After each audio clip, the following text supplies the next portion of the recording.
down Main, it's a clear night. Screens glowing blue, got the facts in my headlights. Commonwealth tripping, but the truth stay calm. 𝗵𝗃 and 𝗟𝗟, I'ma read them like Psalms. KP throwing shade from a broke down porch, but the files in my lap like a flame to a torch. I don't raise my voice, I just let the game speak. Steady with the grind while the crooked run weak. We just riding slow, gliding, paper stacking in the breeze. Turn the system up, let the whole town see. No mask on my face, no fear in my lane. I'ma shine that light on the ones bringing shame. From the courtrooms down to the city blocks, they can't hide from the truth, cause the truth don't stop. We just try to slow grind. Midnight oil burning, pen hit the pad slow. Every word cut clean like the rims on the 𝗬𝗂𝗄𝗃. From Boston to Brockton, the whispers all hum. Turtleboys riding in the reckoning gon' come. 𝗟𝗟 in the back room, 𝗵𝗃 on the phone, trying to twist the narrative, but they can't postpone. I'm just sipping on the facts while the city play pretend. Truth got no curfew, I'ma run it to the end. See, this ain't about fame, this about the long game. You can duck, you can weave, but the truth still call your name. We just riding slow, gliding, paper stacking in the breeze. Turn the system up, let the whole town see. No mask on my face, no fear in my lane. I'ma shine that light on the ones bringing shame. From the courtrooms down to the city blocks, they can't hide from the truth, cause the truth don't stop. We just riding slow, gliding. We just riding slow, gliding, paper stacking in the breeze. Turn the system up, let the whole town see. No mask on my face, no fear in my lane. I'ma shine that light on the ones bringing shame. From the courtrooms down to the city blocks, they can't hide from the truth, cause the truth don't stop. We just riding slow, guys. We just all down to the city blocks. We just riding slow, guys.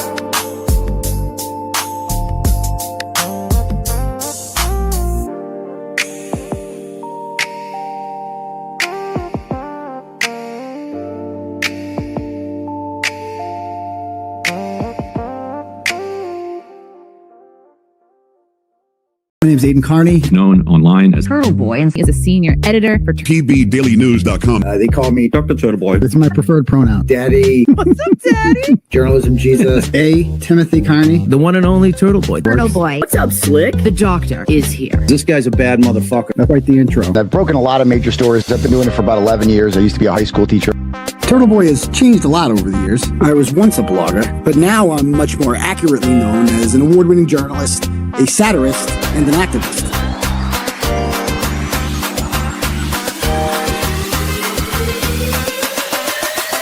Boom! They're screaming your name here. You're the crowd daddy.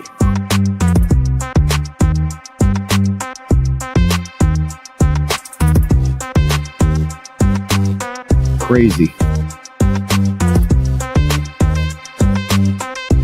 People either love me or hate me. Listen, Turtle, all right? But either way, they're watching. Don't make such fun of the criminal justice system.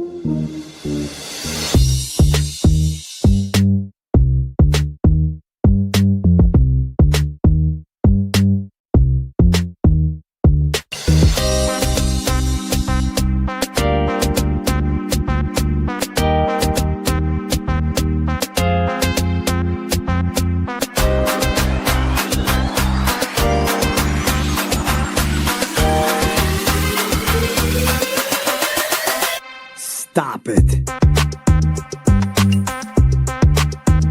I'm never gonna stop. This fight's just getting started.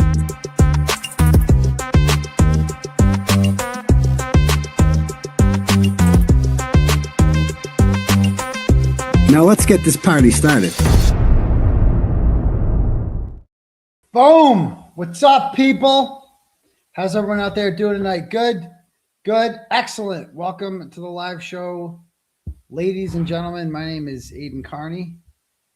You can call me a variety of nicknames if you like, up to and including a Timothy Kearney. That's my true crime name. You can call me, Journalism Jesus. That's my spiritual name. You can call me 𝗕𝗿𝗲𝗺. That's my chat rat name. You can call me, Uncle Turtleboy. Some people just call me Turtleboy. A lot of people do that actually. 𝗬𝗏𝗃, tuberculosis. That's my hood booger name is tuberculosis. What else? Daddy, if you'd like. For some people might find that awkward and weird. Others might find it like fun, flirtatious, sexy, playful, anything like that. Call me different kinds of daddy if you like. You can call me crowd daddy, theater daddy, daytime daddy, brow daddy, drama daddy, formerly drama free daddy, Mr. Media daddy, Saint daddy, and of course fridge daddy. You can call me fridge daddy if you like. You can call ALS because I'll fix your fridge, or any other appliance in your house. I just come on over. You call up the fridge daddy, and you show you how to do. You shake it. You gotta shake it real good. And so I do all that stuff. ASL daddy, receipt daddy, all sorts of daddies. Okay, I don't care what you call me. Just be here every Tuesday and Saturday night at 9 p.m. sharp, and make sure you smash that subscribe button for me and join the fun. We've passed 164,000 subs the other night. That's great. Let's get up to 165. Can we do that? We got how many people watching on YouTube? Over 3,000, and we just started. And can we get to 165? I bet you at least a couple hundred of you haven't hit that subscribe button. It costs literally nothing. So what are you waiting for? Just hit it. You're watching it. Just subscribe thing. Just hit it. Come on, do it. Do it. Yeah. So there's that. And also shout out to the Rumble Rats. I see you guys over there. All 15 of you. I love it. And I understand that if you're just watching Melanie's stream, apparently some videos of mine have been pulled out. I didn't even know that. I don't even get alerted to this shit. I don't know if it's the mass reporting campaign again. I don't want to bring up She Who Shall Not Be Named, but apparently she started a campaign to mass report my YouTube channel. And like there was a list. There was like a hit list. Other YouTube, basically all the cool kids were on it. Melanie was on it as well. She was like right at the bottom of it. There's a couple of people that were left off. They probably felt left out of it, but they were encouraged to mass report it, give it a shot. Wouldn't recommend it. That's malicious in and of itself. The young jerks, Crawford urged people to do it because he doesn't like competition. Not that it's much of a competition, but Crawford, he urged people to do it, and then he walked it back. He's like, I never said that. Really, Crawford? We all heard you, pal. We know why you want me down. I mean, imagine that. I fight for free speech, but also I want all these YouTube channels taken down. Yeah, the Baker make the list. You made the list. You've made it to the big time there, Baker. Congratulations. If you're on the, it must be like, what time is it in Denmark, bro? It's like 3 a.m, isn't it? Well, you're still on Nashville time. Is that what we're thinking here? Hopefully you enjoyed your stay in America. I was saying earlier, most people, when they come here from Europe, they go to like New York or Boston or DC, something like that. Maybe even California or Chicago, but not the Baker. Baker goes to Knoxville. He takes his ass to Knoxville, Tennessee. All right. So there's that. And I see someone say no turtle chat pinned. Is that true? Hold on. I pinned it myself earlier. There is no, you're right. I got to pin it. Hold on. I definitely pinned it. Turtle chat.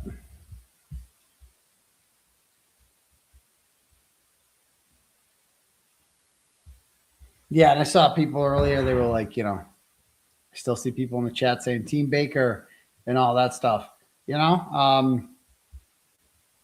I've always been Team Baker. That's the thing about it. It's like I've always not. To me, that didn't change because of all the recent developments. That means like that's not why I'm Team Baker. I'm Team Baker because he's awesome and he's funny and he's been supporting me and supporting my content and supporting Justice and Karen Reed and all that for a long time now, back before it was cool. Like I interviewed, first time I ever met him. I don't even know how I ended up on this panel. I think it was Dave from Making Law Simple, MLS. I forget the evolution of this. I was looking for anybody that would listen to me rant about Karen Reed back then. You know what I mean? Exactly, Broken Baker. I love the attitude there. I love the attitude. Baker's like, no more teams. I think it means them. Let them scream to the wind. Exactly, bro. That's the way you got to look at it. Who cares? You know, everybody has said all that they need to say. There's not. Everybody's made their point. It's done.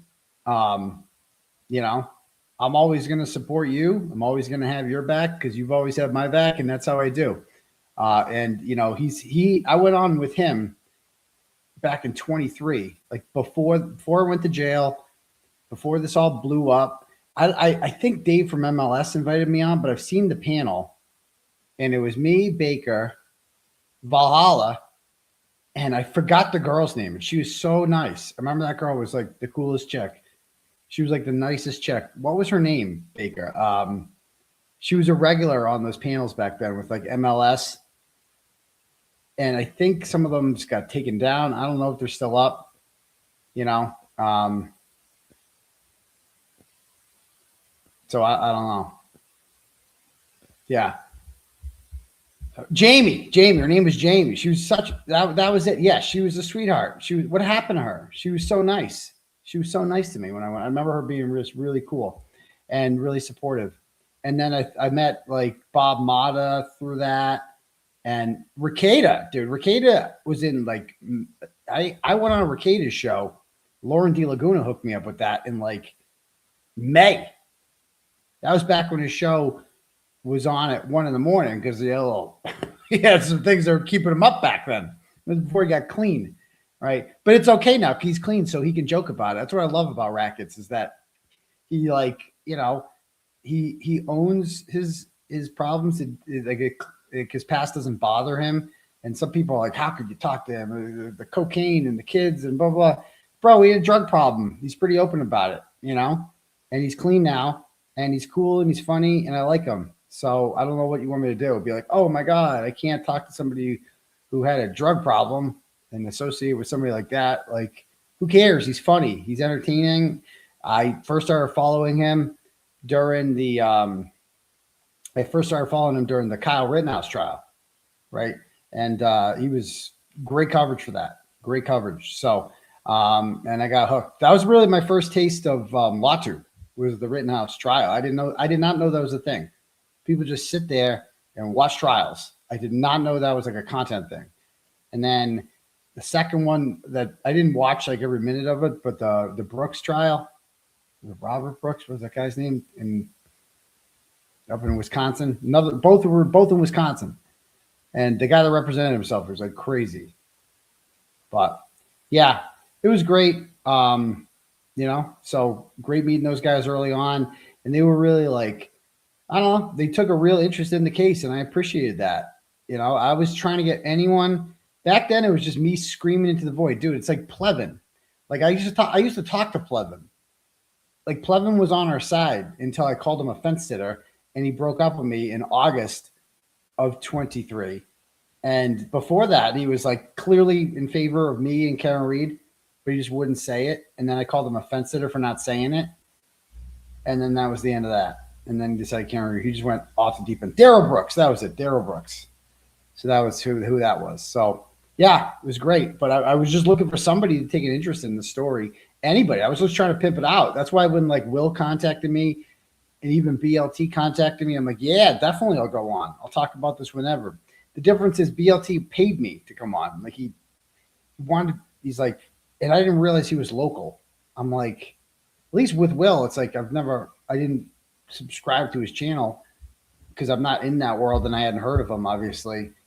But like BLT lived local and like, he wasn't covering the case at all. It was just weird. Yeah. McDonough I had on. He was one of my guests early on. Oh, how things change. But some things still stay the same. And then what else is going on? See, that was back in 23. And the other news today was the Carmelo Anthony trial. Do you guys follow that? That was it's not televised. I mean, to me, so it's just not the same when you got to read about it on Twitter. Same thing with the Richard Allen trial.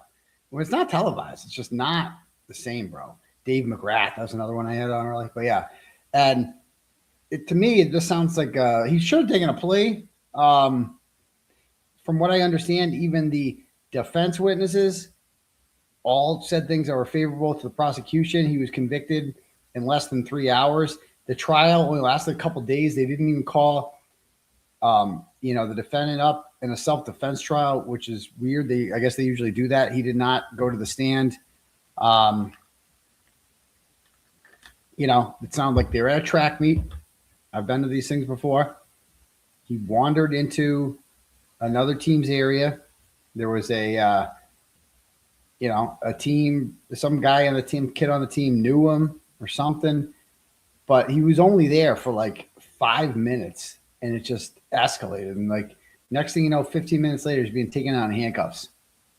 And then he got bailed out. They raised over $500,000 for him for a legal defense, which didn't seem to be much of a defense at all. He was acquitted in less than 3 hours. And apparently he was just sentenced to 35 years in jail. And I don't know how people feel about that. Number wise, I think it's justice. I mean, 35 people, like, he should have gone longer. I'm like, you're acting like 35 years is like nothing. You're acting like 35 years like nothing. 35 years, 35 years. It's a long time. That's a long time. I wouldn't want to go to jail for 35 years. And I understand he took a human life and everything, but like 35 years ain't no slap on the wrist, dude. 30 is not, young too, 17 years old, just fucking moron. Who brings a knife to a track meet though? I was a track coach for many years. I never brought a knife with me. Never felt the need to get one, So did I say acquitted? I'm going to say convicted. Not acquitted. He was not acquitted. But 35 years is a long time. When you're 17 or 18 years old, or however, Carolina's winning 3-1. Wow, cool. When you're when you're that young, I remember being that young. If you had told me, like, I did 60 days, man, 60 days. And it felt like forever. 35 years, bro. Oh, no. You'll be 52 when you get out. But I guess, you can still have some future. Austin Metcalf can't. My understanding is that let's see. Oh, we got James Jackson here. He should not have been sentenced to 35 years, possibly. But, oh, Jesus Christ. Are you trolling? He goes, didn't they jump him? No, there was no witnesses that said that he was jumped. I think that was going to be the plan, but didn't end up happening. I don't know. No, sounds like a 𝗫𝗏𝗄 defense, if you will. I'd love to go over his Steve 𝗫𝗏's interview with Chris Cuomo. What a fucking hot dumpster fire that was! Holy shit, that was wild. Why? It was the funniest thing. And he's the dumb one. The mom was the smart one, the one that went on Randall's show. They're like a comic duo. They should do comedy. But Raul Valley's back in court too. I see that. I don't know how people feel about that situation. Some people think he's, he killed someone. He got a knife, but that might actually be self-defense. He's already been acquitted of several of the charges, more serious ones already, but he's still got other ones that with the jury, they split on. They couldn't come to a conclusion. They couldn't come to a verdict on. So now they're going to redo it. I will definitely be watching that trial if it happens. Definitely. So, all right. Yeah. So, but the Fredo one, Chris Cuomo with Steve 𝗫𝗏, I need time if we're going to go over that. So, yeah. Anyway, I didn't see anyone that said that Carmelo Anthony was not guilty. I mean, there's people outside the courthouse, but that's on racial lines. Like they're only doing that because this is like, it's only because the black-white component. Like nobody actually thinks he's completely innocent. Like nobody. And people are like, how do I feel about Chud? It's a good question, James. I did a whole thing on 𝗪𝗏𝗪. I think that's one of the most fascinating. I think that's going to be one of the most fascinating legal stories ever for many reasons. It involves the First and Second Amendment at play, right? He's going around, 𝗬𝗏𝗺𝗫 is going around strapped, right? And he's saying offensive things, like the most offensive things, right? And his whole thing, it's almost like an experiment he was doing. Like, you know, if I say these really offensive things, if I call black people the N-word to their face, right? That's free speech. You're allowed to do that. In the United States of America, you are allowed to go up to someone of a different race and call them a racial slur.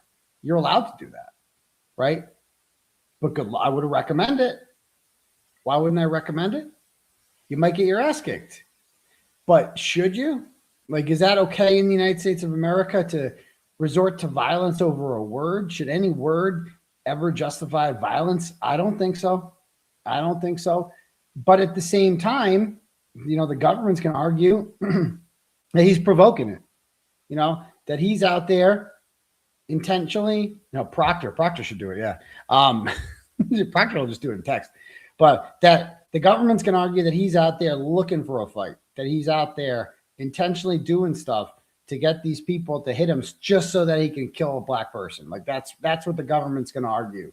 And so it's a really interesting case. The bail is insanely high for what he's been charged with. It's like over $1 million, which is just crazy.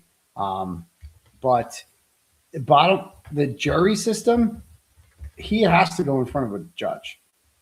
A jury is going to hate him because juries matter. And that's why I'm going in front of a jury. Like we haven't obviously decided this yet, but you know how I feel.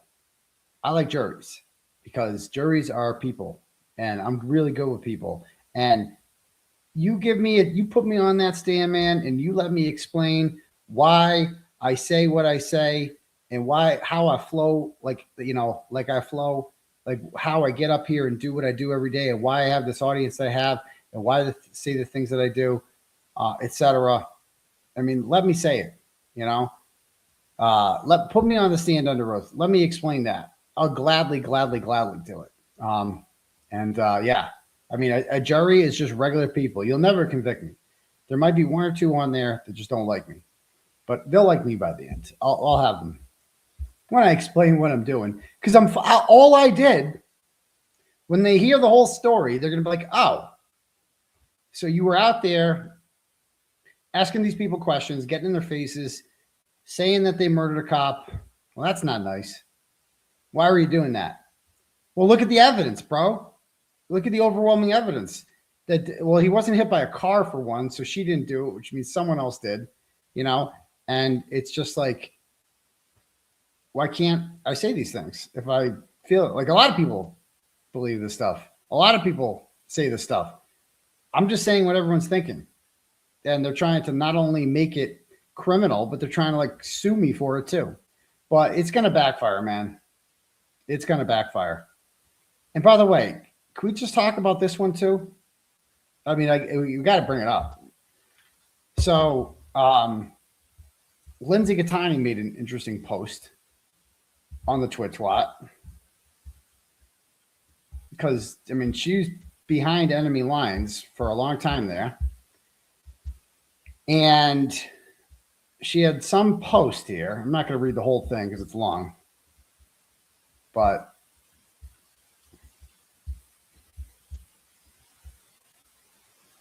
some story about, okay, so she got invited to some party at the Galvin's house in August of 2024 after the first trial.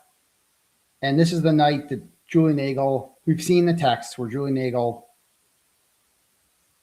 grabs her ass apparently, or tries hooking up with her. And I would say that's bullshit, like bullshit.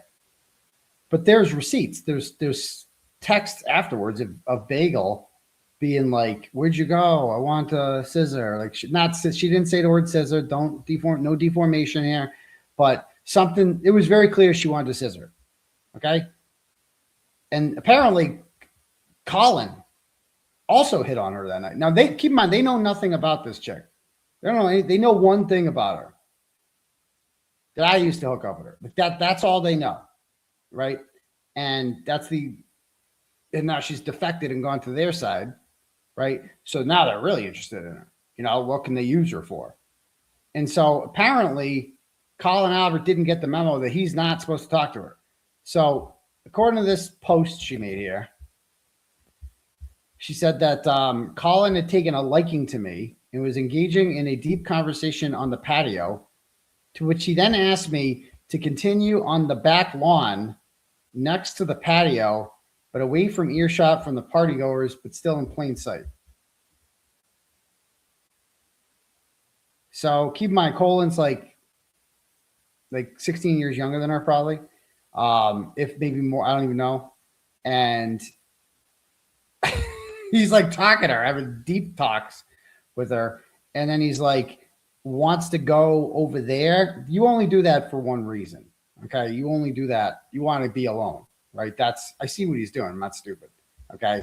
And then he says he was a little buzzed and a little emotional as he told me about dropping out of school and the other effects that everything has had on his life.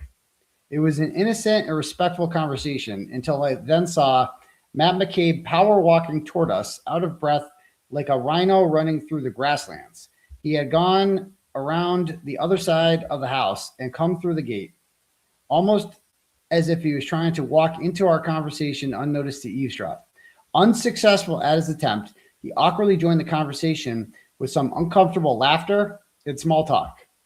Like, this is so fucking weird. It is so weird that they like invited her to social events. Like, why? This is so weird. Are they like trying to adopt her as like an honorary McAlbert? Like, it's fucking weird. And if I were them, I wouldn't have trusted her. I'm just saying. I'm like this. If I were them, I would have been so cautious, because I would have been like, bro, she hooked up with Turtleboy. Like, how do we know she's not a spy? Like, how do we know? Like, how do we know she's not going to go back? You know? How do we know? Like, I would never, if I were them, the fact that these idiots just trusted her, right, immediately, was like, because they were sold. You would tell us everything, you know? How can we use you? Blah, blah, blah. And so, but Colin wasn't supposed to talk to her. And so it goes, then just minutes later, like a bat out of hell, Colin's mom, Julie Albert, came running down the 3 steps from the patio, screaming like a banshee at Colin, middle name and all, telling him to get the fuck over here and that it was time to leave. Clearly quite embarrassed, Colin asked his mom what was wrong, and she continued to scream at him as she grabbed his arm and quite literally dragged him from the backyard to the driveway area to leave. Now, as I mentioned before, 𝗵𝗵𝗄 tried to claim that her friend from Jersey had saw Colin, quote, all over me. Her friend from Jersey? Who's her friend from Jersey? I don't even know. Had saw Colin all over me. And that Colin's mom was simply mad upon hearing this and because of Colin's intoxication level. Except Colin had never put a hand on me and was completely appropriate at all times. And though he appeared slightly buzzed, he was certainly not sorry drunk. Well, he was just laying the groundwork. That's what he was doing. At the time, for a while after, I was so offended and disgusted that this false narrative was complained by these people. But it became glaringly obvious that this crafted story was not a concern of Julie's at all. They were clearly much more worried that Colin was going to blurt something out during our deep conversations. Something is going on, and these people are terrified for Colin to be interviewed alone. I'm telling you, I feel in my bones. And so this is the messages with 𝗪𝗏𝗏, okay? Because she brought receipts. The next day, okay, she goes, it should be fine. I'll ask Jen, but I doubt it will be an early night. Worst case, we can go to CF's, okay, McCarthy's, yeah. Then she goes, what are you wearing and what is the address? I love how she asked that. Like, what are you wearing? Like, she's crusty. She's going to wear a muumuu. Okay. She's not a girly girl like you. Like that's a question a girl asks another girl who like knows how to be a girl. Like 𝗃𝗃𝗃 doesn't know how to be feminine. Like, you don't ask her like, what are you wearing? She does. I'm going to take a fucking tablecloth and cut a hole in the middle of it. And I'm going to throw it over me. That's what I'm fucking 𝗃𝗃𝗃. That's what I do. Okay. What do you think I'm going to wear? So she goes on to say in the messages, okay, where do I park? Okay. Then she goes, then the next day at 2 a.m. that night, 𝗃𝗃𝗃 says, are you okay? I didn't realize you took off. No one thought you did anything. Colin's mother assumed he was trying something on you. He assumed. First of all, stop right there. So Colin's mom assumed that Colin was trying to get with her, and she came screaming down the stairs. Like, man, so we know this. So now she's telling them this. Why? Why is that a concern? Why don't you want Colin near her? What are you saying? What are you saying? Are you saying that she's dangerous? Is that what you're saying? Are you saying you don't believe her? Is that what you're saying? Her story? Is that what you're saying? Or are you saying that you're worried that Colin might have a couple more Mike's Hard Lemonades and start talking too much? A little pillow talk, right? It's just weird. Why are you trying to hide Colin from her so badly, right? If he's just trying to hook up with her. Like, do you do that to all girls that he tries spitting game to? Or just her? Weird. Okay. Then it goes, so she goes, everyone is wicked concerned that they think something about you. Call me tomorrow. Takeaway from this is everyone really likes you and was worried that Colin skeeved you out. Poor Colin. And Matt tried to explain, but Julie was off the hook pissed at her kid. What the fuck? Why are they monitoring who hounds hooking? Like, it's just weird. Why are they doing that? And like, why are they so worried about this? It's odd, don't you think, that they're so worried about this? Skeeved out. Everybody likes you. They keep saying, take it away from this is blah, blah. Everyone is wicked concerned. What? Then the next day she goes, please call me. I'm worried about you. And I really want you to understand what happened last night. No one has an issue with you at all and are all worked up that you're upset.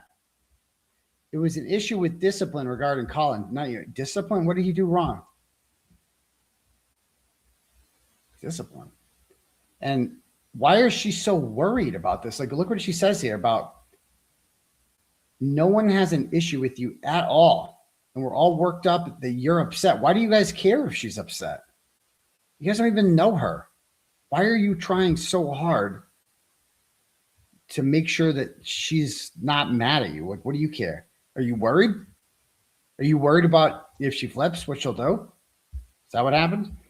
Please call me back. I really don't want you to think that you are not loved and welcome. Loved. Or that you guys just met her. Or that anyone thinks anything bad about you at all. And also, everyone keeps calling me worried about you being upset with everyone. Like, what? This is in the morning? Like, is Lindsay okay? Is she mad? Oh my God, is she okay? Like, why? Why are you so worried about this? It's weird. I feel like you're mad at me. I'm not sure why. I don't want to bother you all day. Bro, she hasn't texted you back once.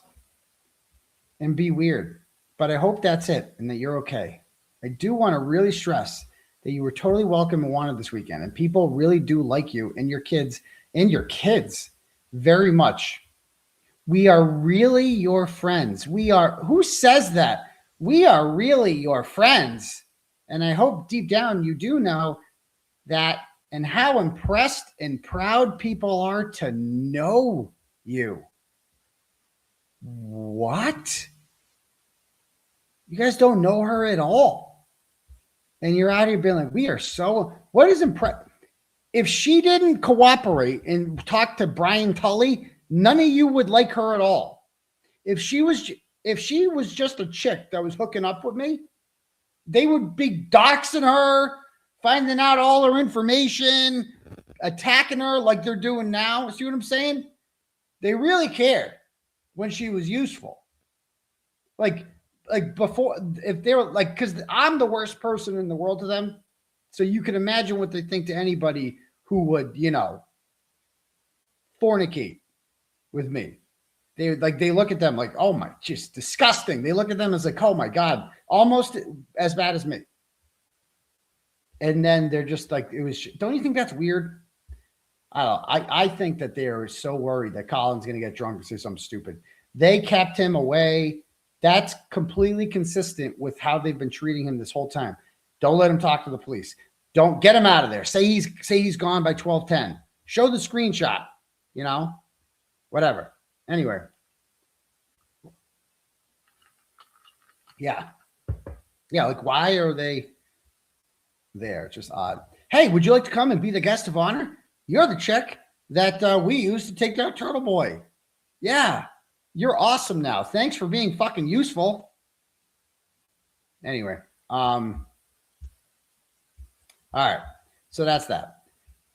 All right. Anyway, if anybody wants their turtle chats read out loud to the class tonight, you can click the link at the bottom. You can say whatever you want, pay whatever you want, and I'll read your messages out loud to the class. All right. Let's do it now. See what we got. All right. Andrea sends $10, goes, Maureen Hartnett. Hold on. Where'd it go? Maureen Hartnett from the crime lab testified that she is the one who swabbed the holes in John's sweatshirt for testing. However, mold can destroy and or mutate DNA.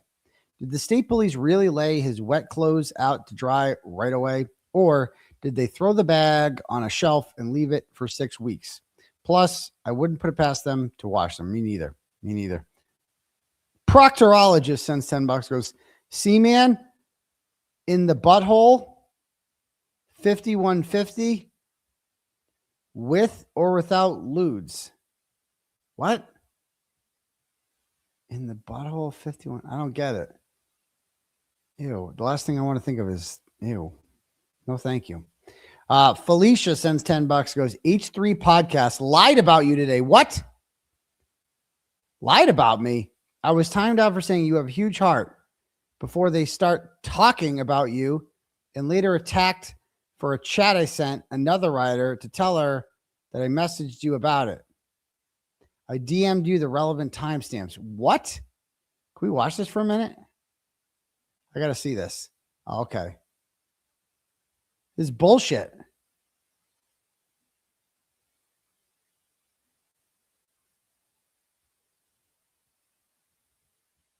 Where's the link? You didn't send the link. You sent me all these timestamps, Felicia, but no link. Can't do much without a link. I guess I can look for it, but you really should send a link. Sounds like more work for me. Hold on.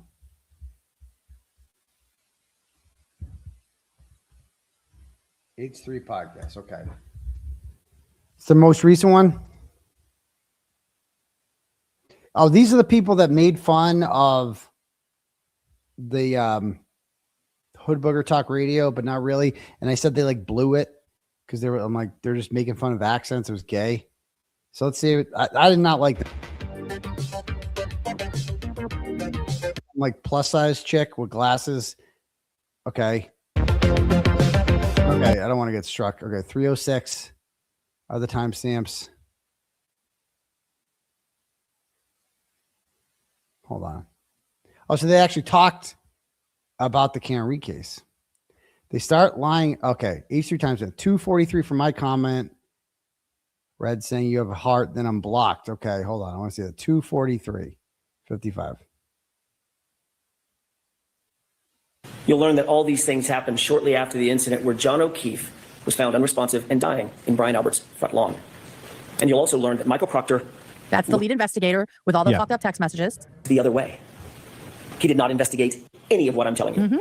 He pre-selected Karen Reed from the start. Yep. We know that. We know the house wasn't searched. And he ignored everything and everyone else. Let's get back to what was happening with... That's fine. All right. So I'm not going to like it. Even better. Who is this cow? Okay. Let me see here. All right. 30630. Let's go to that. Loved one, right? All right. Shout out to the president of the Philippines. Yeah. Yeah. Like, I feel like you would be like, yeah, I'm innocent. I knew I'd be innocent. But who the fuck tried to fuck me? Yes. Who the fuck killed this guy? Who and did that this? and that is what I expected from, say, Casey Anthony, right? She gets let off, and I expect she's going to try to fight to find the real killer of her child. Did she do that? No. No. She went out and partied. Exactly. So, I mean, this to me seems like the right reaction to if you have been wrongfully convicted or wrongfully charged and accused of murder, of the murder of your loved one, right? Even if you guys were going to break up soon, you still cared about each other, right? So let's get into the next part, which I will tell you right now might put us on the radar of a total fucking psychopath. This is Turtleboy. His name's Aidan Kearney, and like I said earlier in chat, That's Turtleboy. He is my state's, Turtle man. hang on, let me find the statue to show you guys. And you'll see, it looks like he's riding or fucking a turtle. This is the statue. Let me open it. It's coming, guys. This is a statue in the center of Worcester, Massachusetts. Correct. Okay. It's apparently a naked boy riding a turtle. To me, it looks like he's fucking the turtle. And this is where Turtleboy gets his online persona name.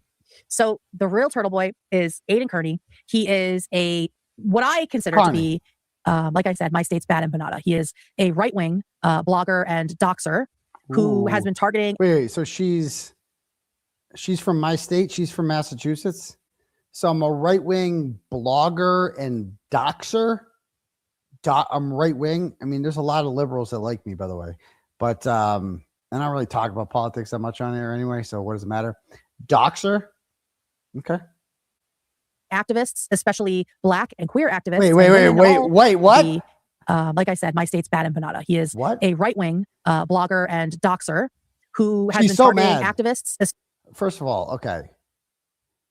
He's been targeting activists. Just look at this. Just look at her. I already know everything I need to know about her. He's been targeting activists? Like who? Which activists have been targeting? Name one. Tell me exactly who I've been. But what's this heifer's name? Anybody know this chick's name?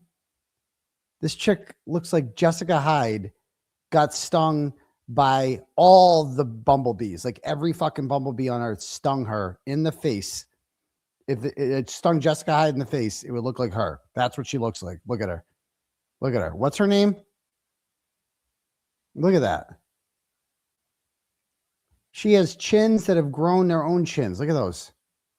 Her name's Kerry. No, what's her name? Kate. Look at her.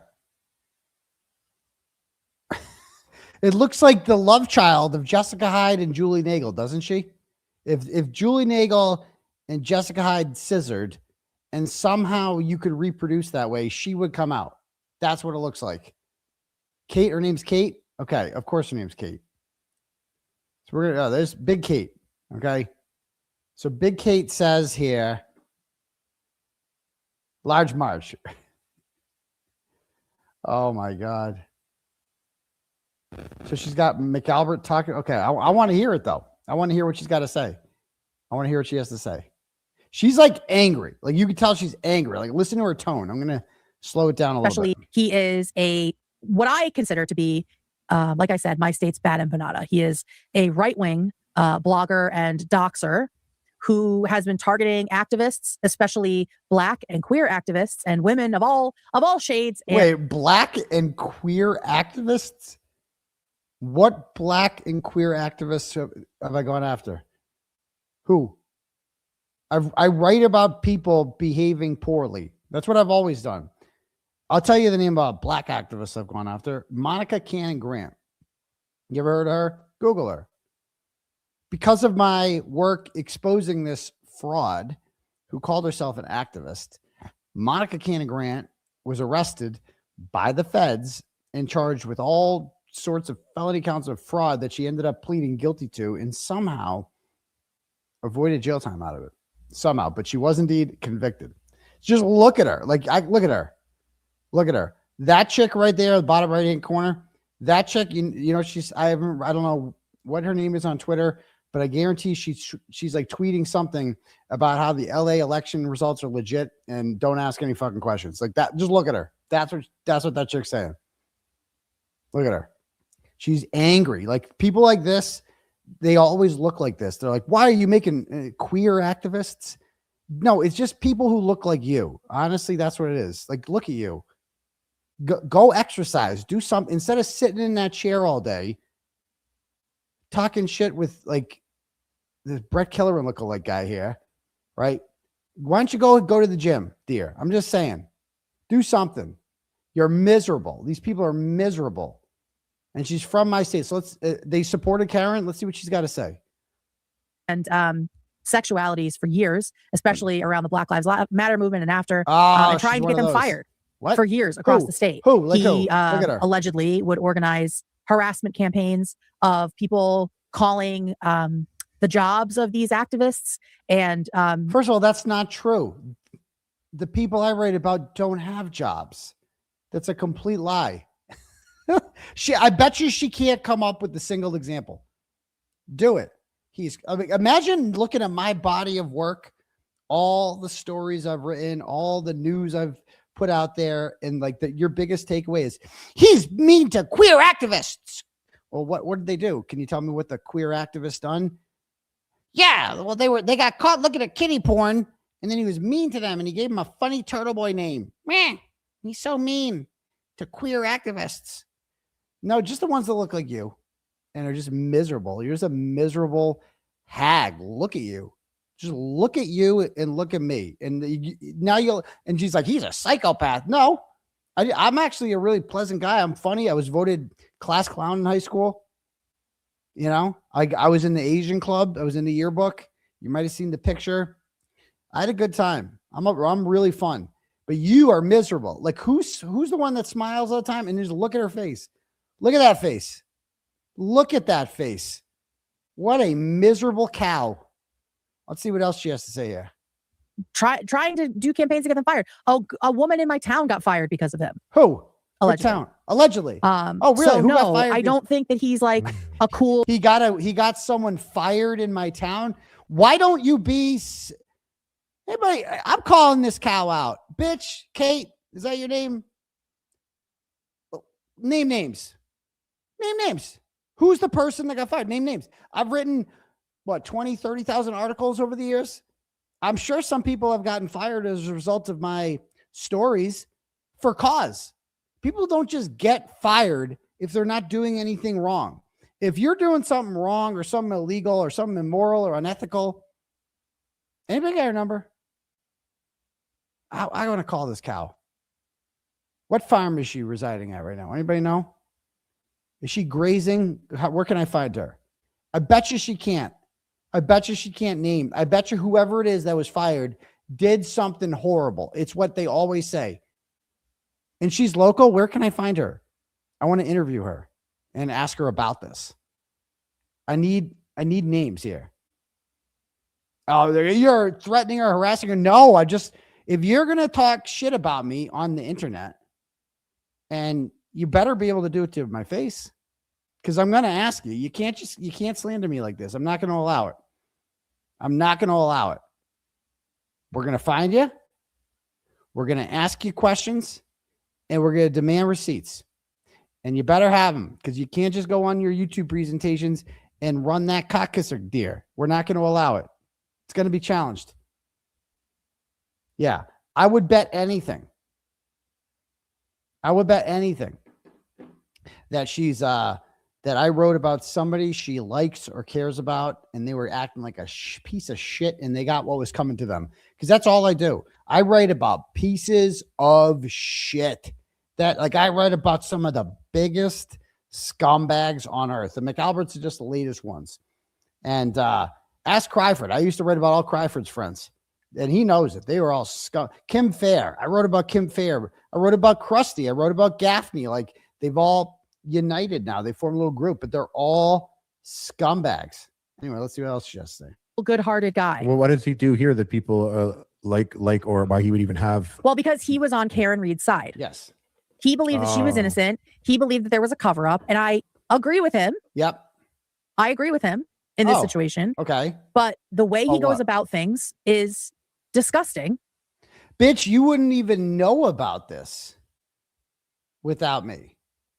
Imagine finding out that some people have murdered a man and framed an innocent woman, and your biggest concern is how the guy who's exposing it is going around doing it.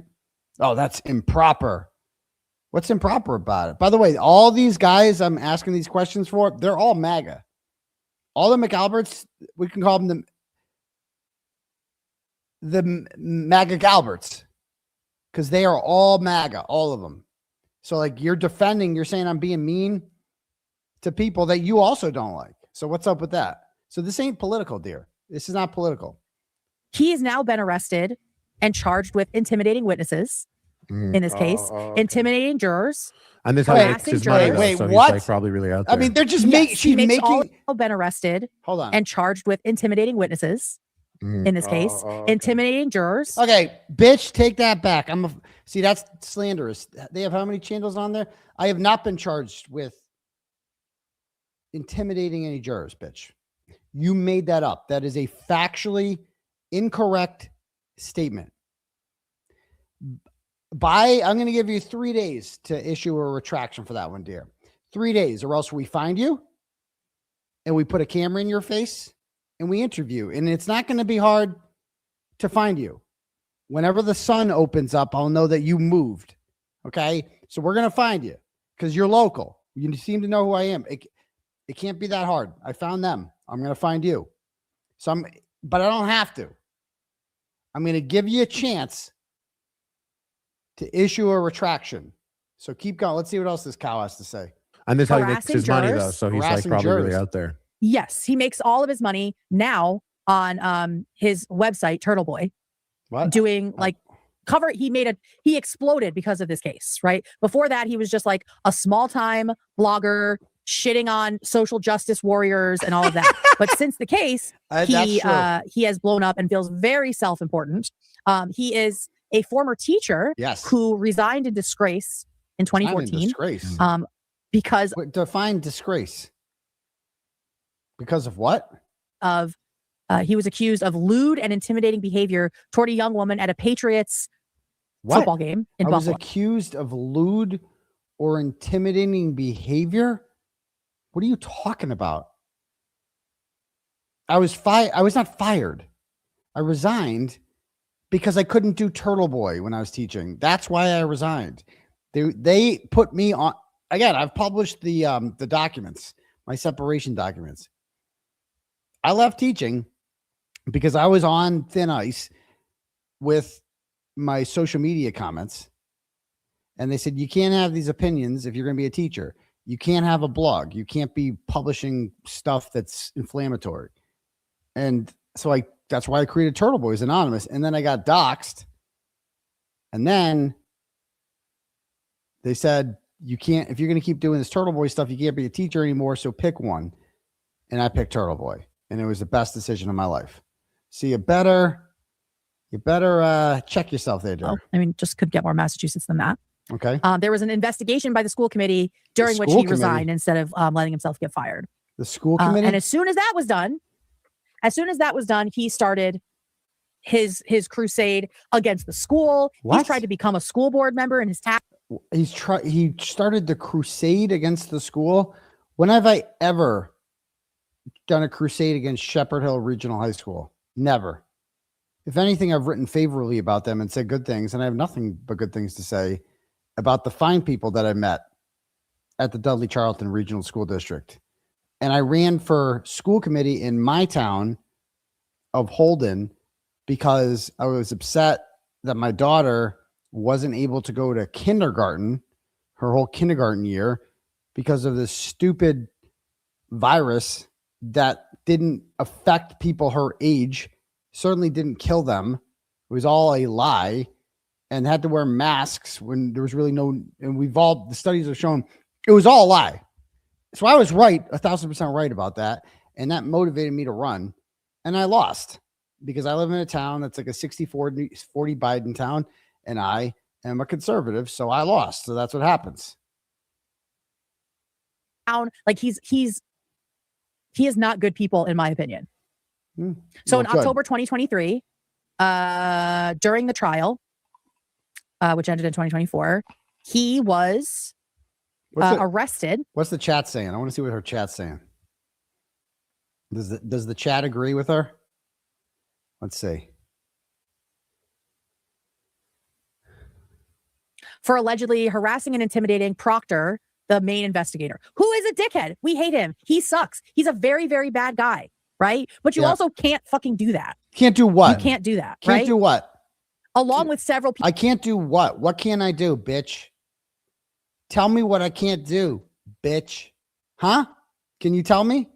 Can you tell me what I did to Proctor? That's that bad? Can you tell me? Can you tell me one singular fact about my case? Huh? Can you? Or let me talk to you in your language. Moo, moo, moo, moo, moo, moo, moo, moo, moo, moo. Can you? Can you tell me anything? What did I do?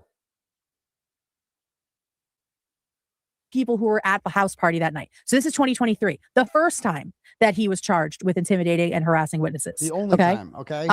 Here he is getting arrested in his free Karen Reed sweatshirt, which I'm sure he was selling as merch, right? Oh, God forbid. Get your bag, King, or whatever the fuck. What? So there he is getting arrested in 2023. Badass. He was specifically accused as well of going to the home of a grand jury witness, shoving her and threatening her. What? Going to the home of a grand jury witness, shoving her and threatening her. Is she talking? She's talking about Lindsay? She knows that was not Prost, right? That there doesn't exist. There's no charge for that at all. The whole thing was made up by Brian Tully. She didn't even call the police. It's like what this bitch, this fucking disgraceful, filthy, obese cow fails to. It's just so funny because she's liberal and she's simping for the cops. She's like, I don't like Proctor, but also he's a victim. Bitch, pick a fucking lane and stop simping for these fucking pigs. You're disgusting, bitch. You're fucking, you're disgusting to look at, but hearing you is way worse. It is way worse. Hearing you make up excuses for these pigs and call them victims and simp for the state and trust the word of that asshole Brian Tully. Oh, bitch, we're gonna have words. I need name. I need to know where she's from. I need to find her. I have so many questions for this cow. So many questions for this pig. I'm not gonna, bitch. You need to. And I shoved a grand jury witness. Are you kidding me, ho? I didn't shove anyone. No, that's crazy. All for the content, because that's how he gets his money, right? Yes. Oh, shut the. Who's this? Who's this cuck motherfucker? That's how he gets his content, right? For the money. Oh, you like me, right? Yeah, I'm cool. I mean, look at this fucking loser. Look at these fucking losers. Losers. And because he was like obsessed with the trial, in my opinion, obsessed with Karen Reed. He was like texting with her. He was texting and I think he felt like her white knight. He was texting her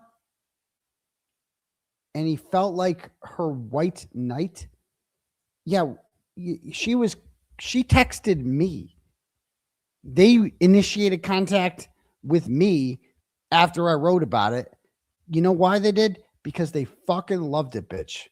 Karen Reed loved it. Her family loved it. That's why every single time I met these people, they were so wonderful to me. Okay? They were so polite and thankful. because I advocated for her because it was the right thing to do when no one else would do. I mean, this month, I just want to, these people, they think they can rewrite history. What else you got to say? And so he's doing all of this and escalating, and he finally gets charged with harassment and intimidation of witnesses. He is still awaiting trial, but he's out on bail.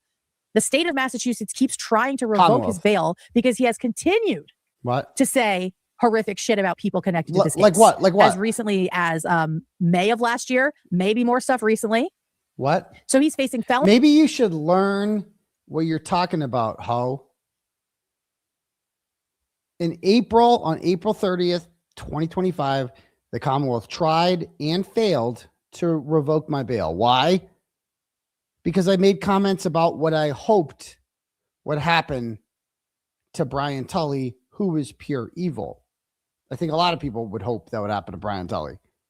But I didn't threaten him. I said, yeah, I wouldn't mind if that happened to him. That's it. On March 18th, 2025, they tried revoking my bail because I looked into a window and did T-Rex arms. Yeah, very scary. On March 14th, 2024, they tried revoking my bail because I went to a Karen Reed hearing and the McAlberts brought Lindsay with them. And I was forced to leave.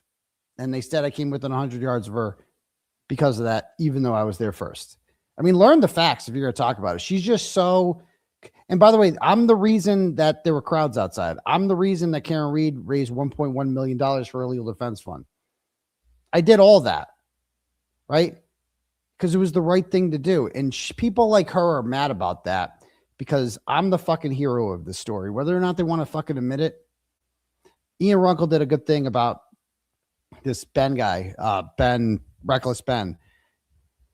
And he called Reckless Ben a hero for this. He's like, but you don't want to be a hero because heroes have to sacrifice something, right? And that's what I've done with this. I sacrificed my own freedom for something bigger than myself, for the greater good. I could have just not, dude, I could have kept writing about people like you and ratchets like you. I've been making a living doing this for 12, 13 years now. It was easy. And does she know that Lindsay is helping me out now? Does she know that? Does she know that Lindsay has said that I never pushed her? Does she know that that was never alleged? Even her own story from that night was that she took my notebook when I wanted to leave, right? And then I tried to get it back from her, and then I let go, and she fell onto a couch. That's her story. Even that's the whole allegation against me, right? So she doesn't know what she's talking about. What's this? Oh, Ethan and Hyla Klein. So her name is not Kate. Are a husband and wife duo. They're husband and wife. Best known for their popular YouTube channels, 𝗵𝗡 Productions. Interesting. Hyla Klein. I want to research her. Hold on. Hyla Klein.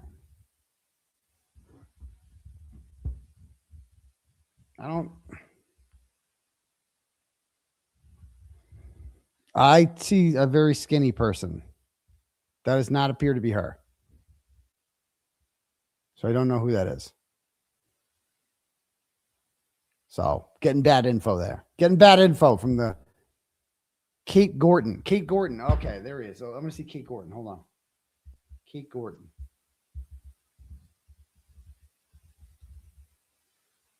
Oh, there she is. Oh, yeah. Yeah, she looks exactly like somebody who would not like me.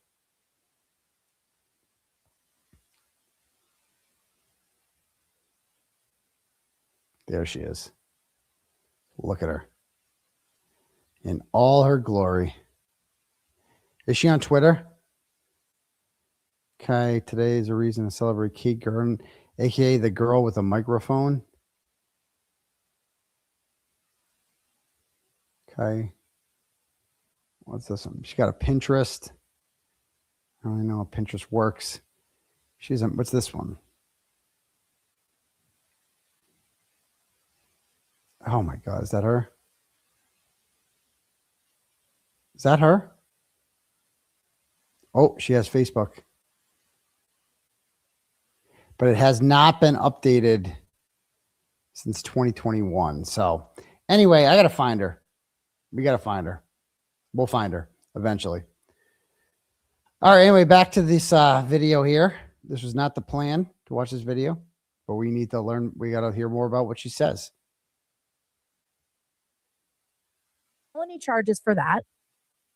And he's also part of a defamation lawsuit against him and Karen Reed from the homeowners and their family.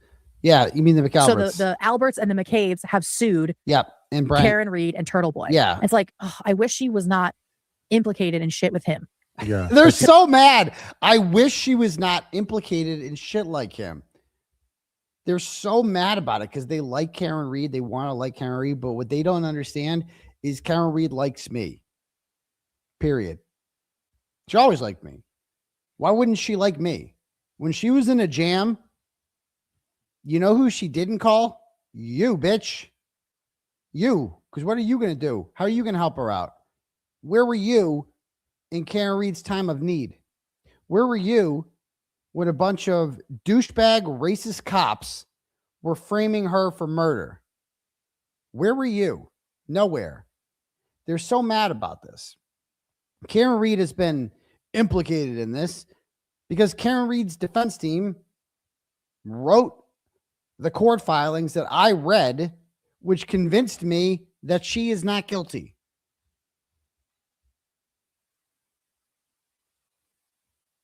To me and to a lot of people, well, they were in contact. They were in contact, and her lawyers because he were was in championing contact. for her. Yes. So his lawyer, apparently her lawyers would send stuff to him. It says the lawsuit claims that Reed's attorneys intentionally filed. So Karen's attorneys intentionally filed an unredacted version of a police report in the case. What? Which included the plaintiff's private addresses, cell phone numbers, and social security numbers.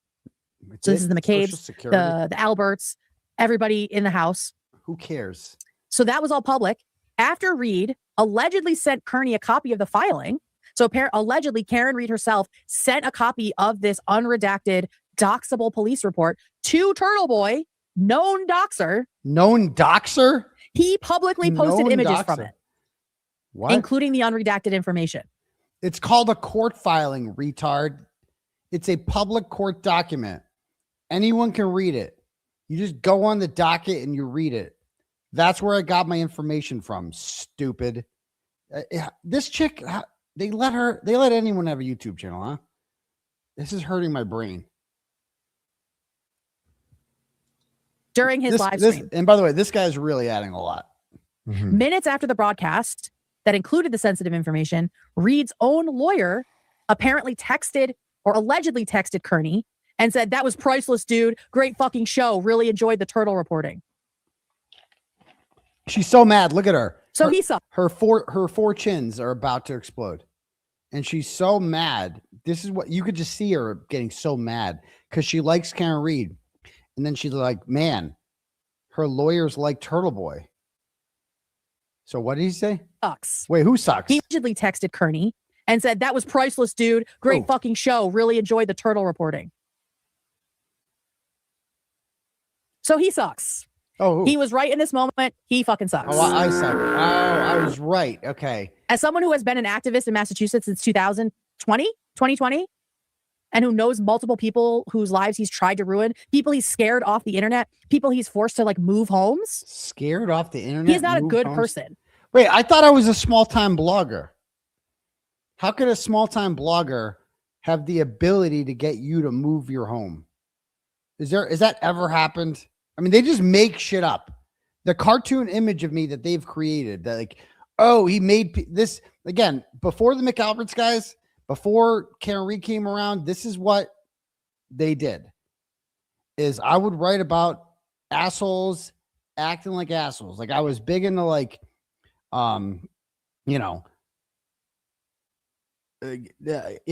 bringing drag queens to school for kids and shit like that and exposing that. Like she probably liked that. She probably liked drag queens in school. I didn't like that. And so I would write about it and I would expose people like that because it was weird. And she didn't like that. So people like her hated that. But nobody ever had to like move their home. They were just embarrassed. That's all it was. They were embarrassed. He's not a good person. Okay. She's so mad. Okay. So that's fucking Turtleboy. Fuck him. Oh. But now we have new lawsuits. Okay. Karen Reed is now, we can take Turtleboy off if we haven't already. There are 3 lawsuits in motion right now. One just came out this week. So right now we have John O'Keefe's family. They are filing a civil wrongful death lawsuit against Karen Reed and several bars. Several bars. Yeah. For what, letting their people just leave drunk? Drunk, yes. Get in the car. Okay. Okay. This guy is really adding a lot, by the way. I love this guy. So I found her on Twitter. I'm going to tweet at her now. Excuse me. Let's see. Somebody send me your Twitter. Okay.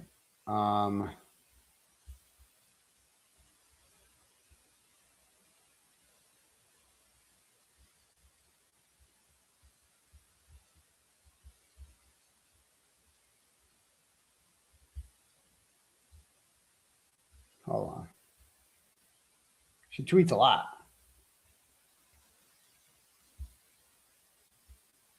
But I'm going to respond to her now. Excuse me.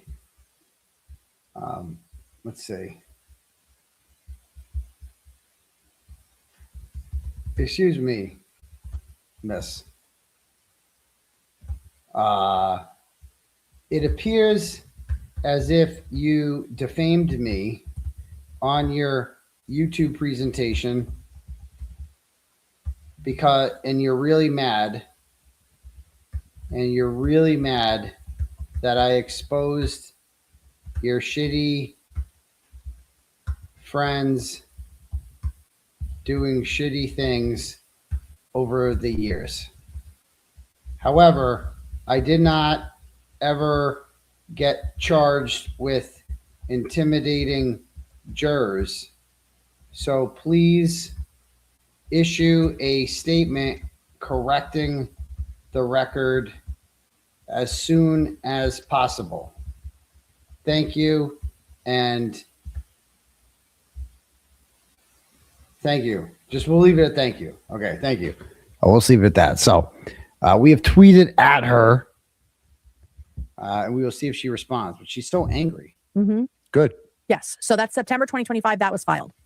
Also in September 2025, Karen Reed filed a civil conspiracy lawsuit against those witnesses, as well as the lead investigator, saying that they were cooking something up altogether. And now, this week, Karen Reed filed a cart. I messaged him to let him know. So you went and tattled to Turtleboy? Wait, hold on. Wait, hold on. With that, I mean, I don't need to know about her personal life, but I hope she gets the drinking in order. If something would snap you into shape or make you even bigger of a drinker, it would be something like being wrongfully accused of murder. Fucking drunk murder. Yeah. Yeah.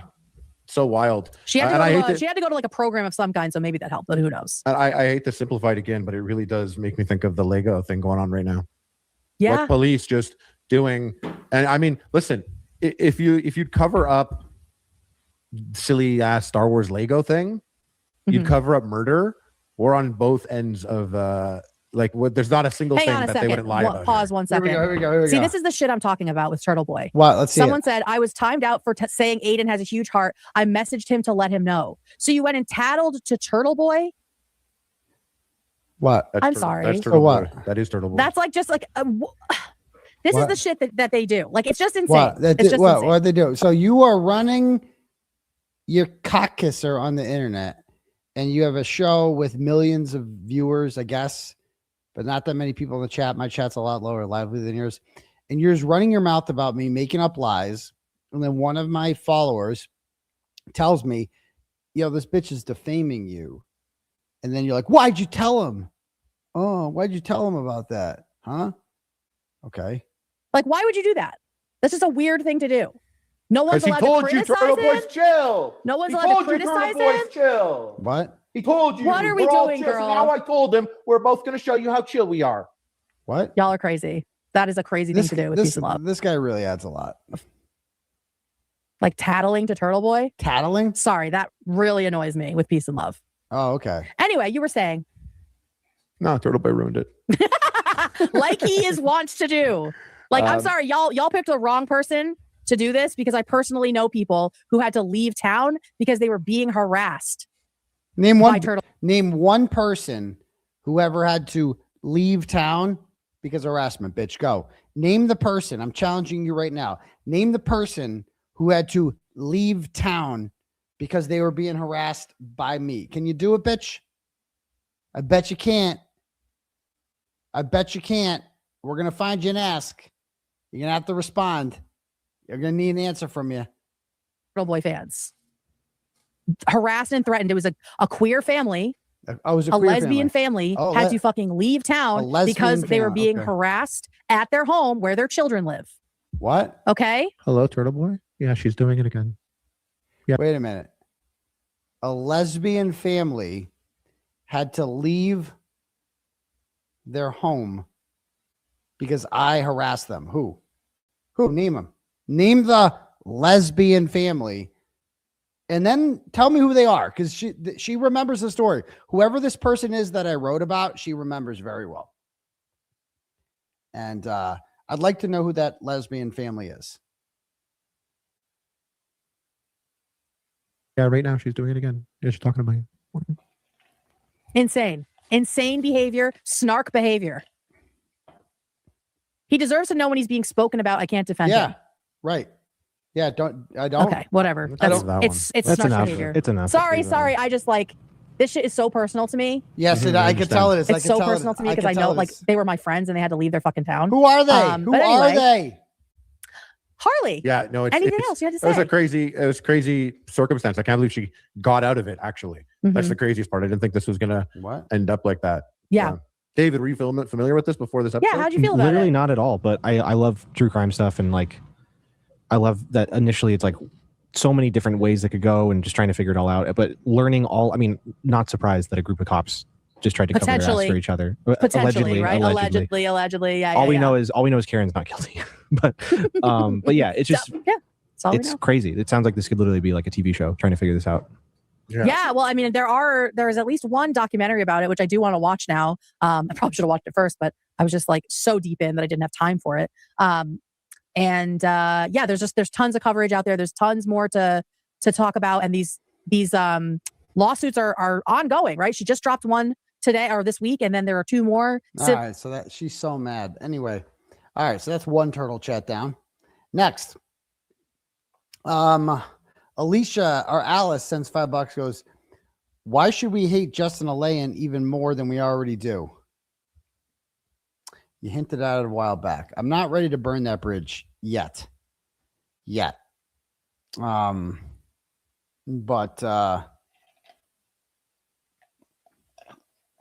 let's just say my defense of 𝗪𝐿cy Fitzsimmons cost me a lot of money. Let's just put it that way, right? You are not allowed to defend 𝗪𝐿cy Fitzsimmons. Let's just put it that way. But I'll make more money. I'll just make it somewhere else. And I haven't decided how I'm going to play this yet. But stay tuned. And he knows what he did. Don't you? You know what you did. And I know you went and you told him. You told the big man. You cried to him. Oh, Turtleboy's making references to me. Turtleboy's, he's going to say something on his show about what I did. He's going to say something, isn't he? I just tried to cost him 80 grand and I just tried to hurt him financially. But oh yeah. We'll see. We'll see, pal. We'll see. We'll see how I handle this one. I don't know how I'm going to handle this one. I don't know.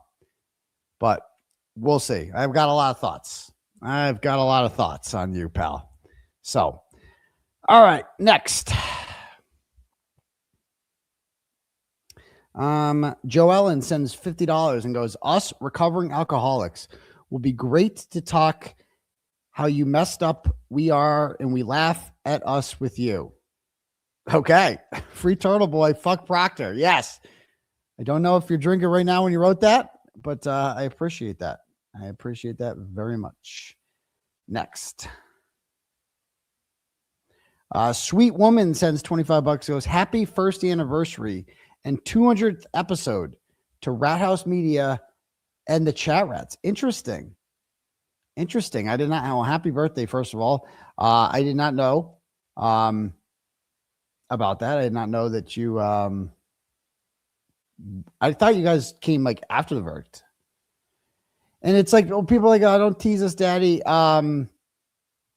We'll see. I don't know if I want to, you know, I don't know if I want to. There's a couple things. Normally I would. When I tell you the story, eventually you're gonna be like, how the fuck did you not tell us this earlier? Because I'm disciplined daddy now. And we'll see. We'll see. All right, next. Jen from Utah sends $10 and goes, sick of the teams and done with the creator infight fueled by Twitter agitators. I like Baker and Jess. No one can deny what good they both have done. I wish everyone could just move on. The dog pile is getting old. Let's get back to freeing Turtleboy. I'm here for that. I'm here for that. You know, but that requires also the content creators have to chill out with it. You know what I mean? And it was on my Twitter feed today because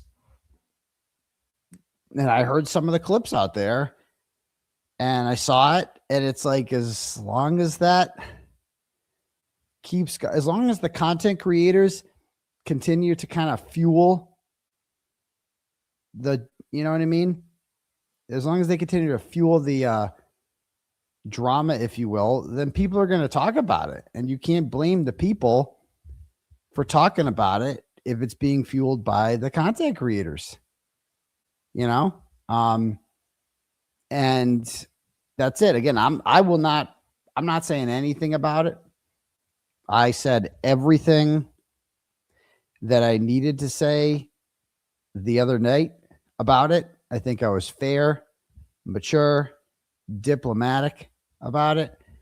You know, I talked about why I liked both of them. And that I wasn't like picking a team, even though like I fully admit that what happened to Baker with that chick was insane.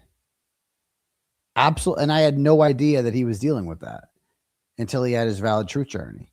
And I was like, wow, this guy's disciplined. He really went out of his way not to try to blow this up, you know?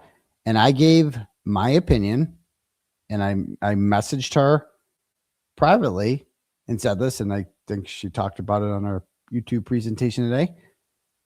And I said that you should apologize. I think you should apologize. I gave her a whole thing. And for two reasons. Number one, it is the moral and ethical thing to do. Okay. First and foremost, it is the moral and ethical thing to do, because she called him a deviant, and he's not a deviant. That's just a lie. There is 0.0 evidence that he is a deviant. If he is a deviant, then what does that make me? He's into sex. Okay. He's into sex. Like when you're a content, I don't know if you guys know this. When you're a there's a lot of chicks that follow this stuff, man. A lot of women. And, you know, as everybody knows, my inbox has been full many times before. There's a lot. It's like fish in a barrel, man. It's never been easier. Right. And that doesn't just go for me. Okay. That extends to everybody. Anyone with a YouTube show is a guy. You're going to get some chicks in your inbox, and people are human. People hook up, you know, people want to, you know, send messages like, and have a good time. I feel bad for Jimmy that he's got to be gay, because it's a bad time to be gay in this line of work when you're a guy, right? It's much better to be straight because there's more. I'm just saying, there's more opportunities. right? And so anyway, so the guy's got women in his inbox who are, throwing themselves at him or whatever. And like, whatever. So he like, but some of them are crazy. Some of them are nuts. You got to be careful. Some of them are, you got to be careful. And, there's nothing, what's deviant about that? That was my whole thing.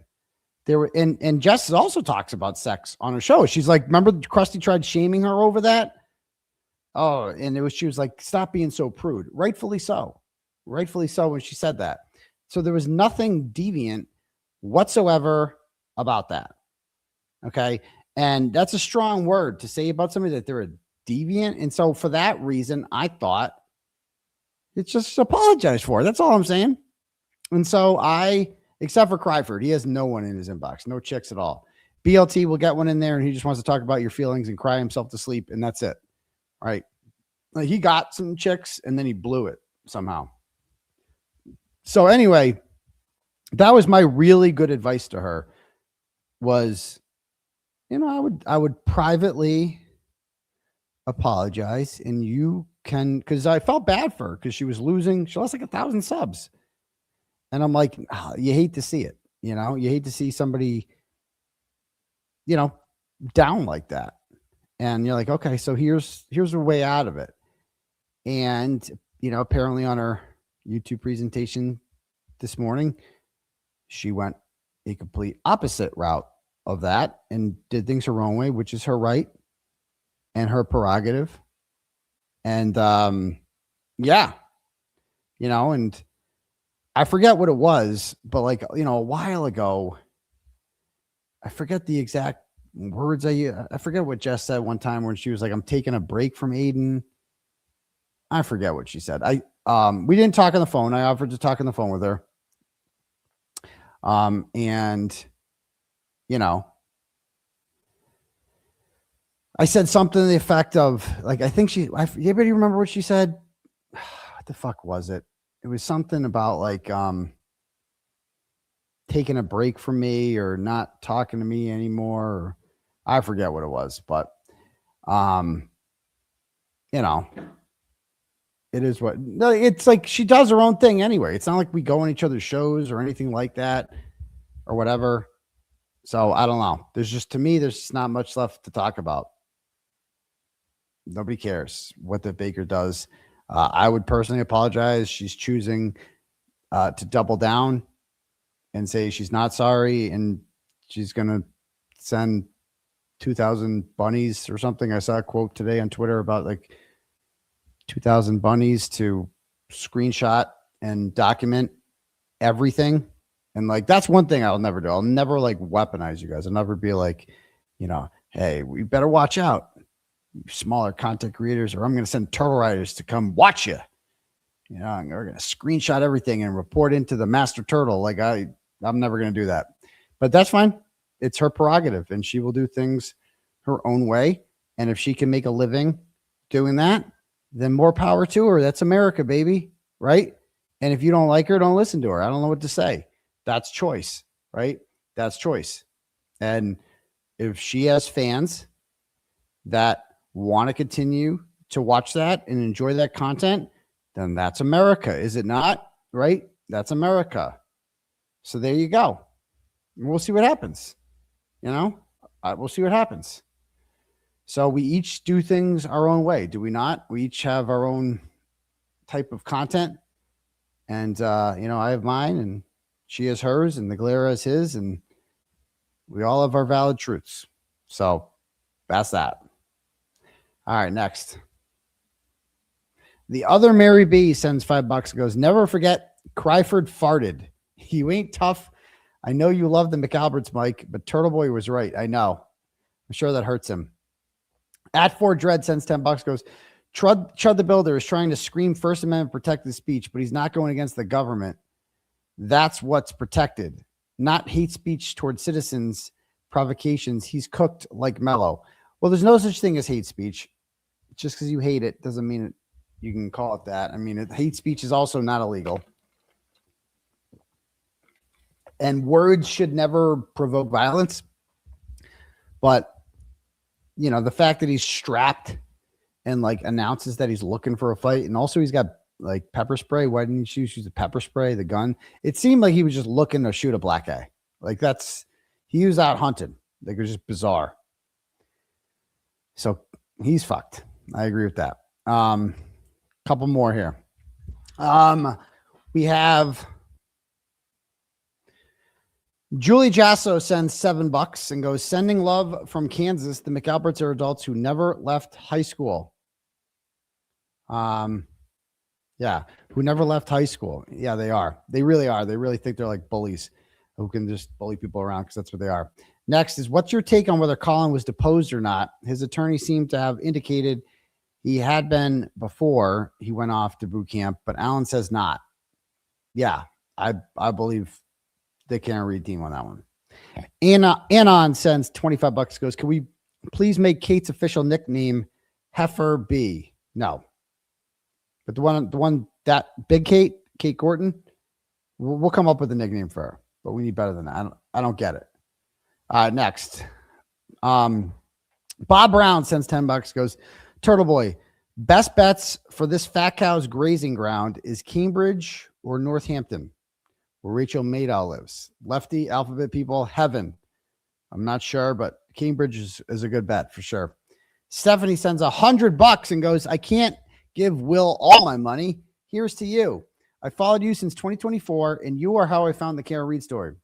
I watch every single show, and you're the real. Stay strong, and all of this mess with your BS charges will be gone. It's just taken all this to get there because it's so big. You have an army behind you, and I'm one of them, all the way down here in Louisiana. Nice. Sweet. Christina sends $10 and goes, H3 channel is deleting all pro turtle comments too. Mine and all the other ones that were there are gone, but you can still see comments making fun of all the Turtleboy fans, but none of our comments. You clearly wrote about someone close to Kate. Love you, Turtle. It was personal with her. You could tell just from the anger in her voice, It was like they took away her, her gravy. Like, no more gravy. And she got all mad about it. Like, that's the way she's acting. Has she responded to my tweet? Let's see.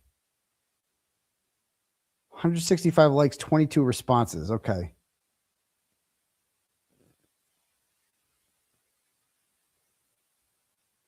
Yeah. So the turtles are on them. The bunnies. Yeah, the turtles are on them. Yeah, stop weaponizing bunnies. That's people. It's just weird. Oh, we're gonna get set the bunnies on you. It's just weird. It's bizarre. Again, there's a thing like, and I've told her this about this. I'm like, the thing about me, the reason that I'm successful in this and why I've been able to do this. Somebody says she lives in Concord. Ooh, Concord lesbians. Okay, now we're on the way. But the reason I've been able to be successful in this is like, yes, am I vicious at times? 100%. But you can't be mean just for being mean. You know what I mean? You got to be humble. You got to show humility, and you got to be able to admit when you're wrong. That's a big thing here. That's just my opinion. But people do things their own way. Next, Kitty Cat Naps sends $25, goes, H3 has 2.5 million subs, and that stream has 38,000 views already. Shut her ass up. Well, we'll see. That seems like not that many views for that many subs, but whatever. Thanks. Because that's over 10 times the amount of subs I have, but that's definitely not even close to 10 times the amount of views that I get. I get 38,000 on a stream, no problem. Denise sends $25 and goes, people hate that you've succeeded in life on truth and are lost in jealousy instead of anger towards people who left a Boston police officer die on the lawn, or the fact that pieces of shit have badge and guns and any people to die because of the color of their skin, gender, or sexual orientation. But bad Turtleboy. God, it's infuriating. It is, Denise. It is. Elisa sends $10 and goes, I sent you the link to your article for the couple I think that 𝗺𝗲𝗄𝗎 was talking about. Oh, did you? Where'd you send it? You sent it on Twitter? Hold on. Who sent it? Whose turtle chat is this? Alyssa, ALISA. Where'd you send it? On Facebook? Let's see. Yeah, I got her Facebook.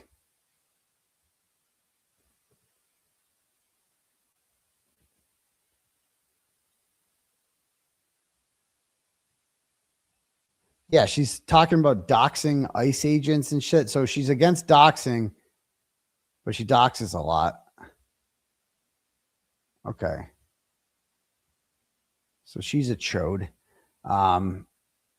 Let's see. I want to find who these. Now I'm like really curious who this bitch is.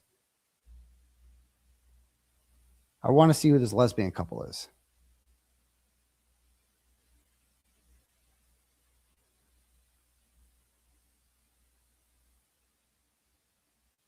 Where can I find it? Everybody's messaging me about her. Girl with a microphone. She has 757,000 followers on TikTok. Oh, she does have her own YouTube with 16,000 subscribers. So this person who sent me, oh God. Oh my God, of course. Look at this. Let's look at her. Why do they always look like this? There she is. Pride. Yeah, there is. Okay. That's one hell of an outfit she's got on there. Nice overalls, dear. Nice overalls. Anyway. Where'd you send the, I want to see this. I want to see who these two chicks are that I did this to. Who did I do this to?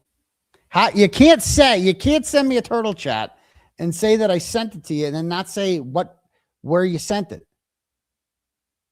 Because I have like, a Facebook. Oh. Is this the High Five Friday? Why do you guys say her?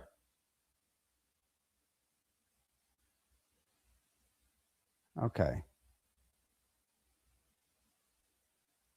The chicks that got High Five Friday canceled? Forgot about this. Is this the couple? This is from 2022. Northampton moms who got High Five Friday canceled because cops traumatized black kids asked for extra patrols as a result of being exposed. I forgot about this. Oh, man. Oh, this is in 2017 I wrote this. Yeah, these chicks. Why them? I mean, because they're lesbians. There was like a elementary school where kids would the duty cop, they'd have like High Five Fridays, and the cops would be waiting at the school at the beginning of the day, and they would just high five the kids on the way to school to like build community trust with police, which is actually a good thing. So High Five Fridays, that's what they were, Emily C. It's a great question. So in order to like rebuild trust between community and the police, you want to start them young. And so police in Northampton would have this program where they would go to the elementary schools and they would wait outside.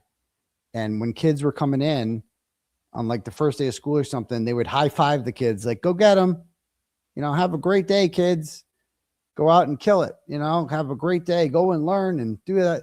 Like, it was like the nicest thing. And these lesbian parents, they wanted it canceled because they hated cops, because they were all ACAB, the cops bad, like this, they're all cops are racist. They just kill black people for fun. And they had like adopted black children. And they said, my children are in danger around cops because cops are a danger to black children and shit like that. And so I just wrote about it. Like because they got it canceled. Who cancels High Five Friday? They got High Five Friday canceled. And so I wrote about it. And was it embarrassing? Of course it was embarrassing for them. That's what I do. I embarrass shitty people because that's shitty behavior. If you get High Five Friday canceled, you're an asshole.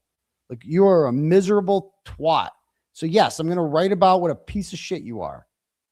And if other people read that and are like, yeah, you're a real asshole, that's not on me.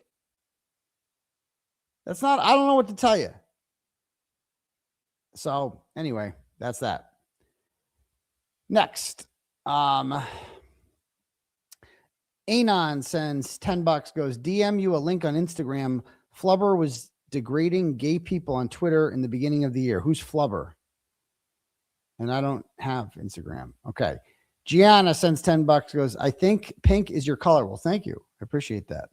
Fat libtard cunt fucking a microphone.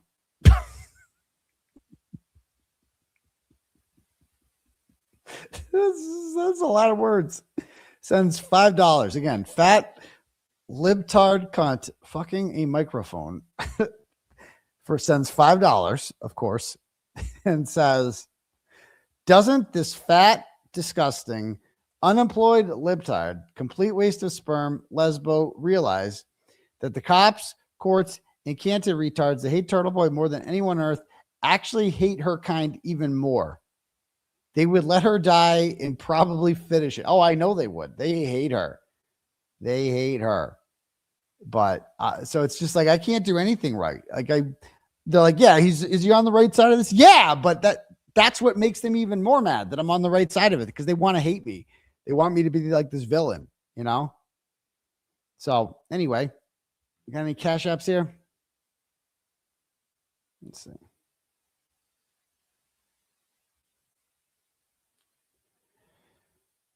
All right.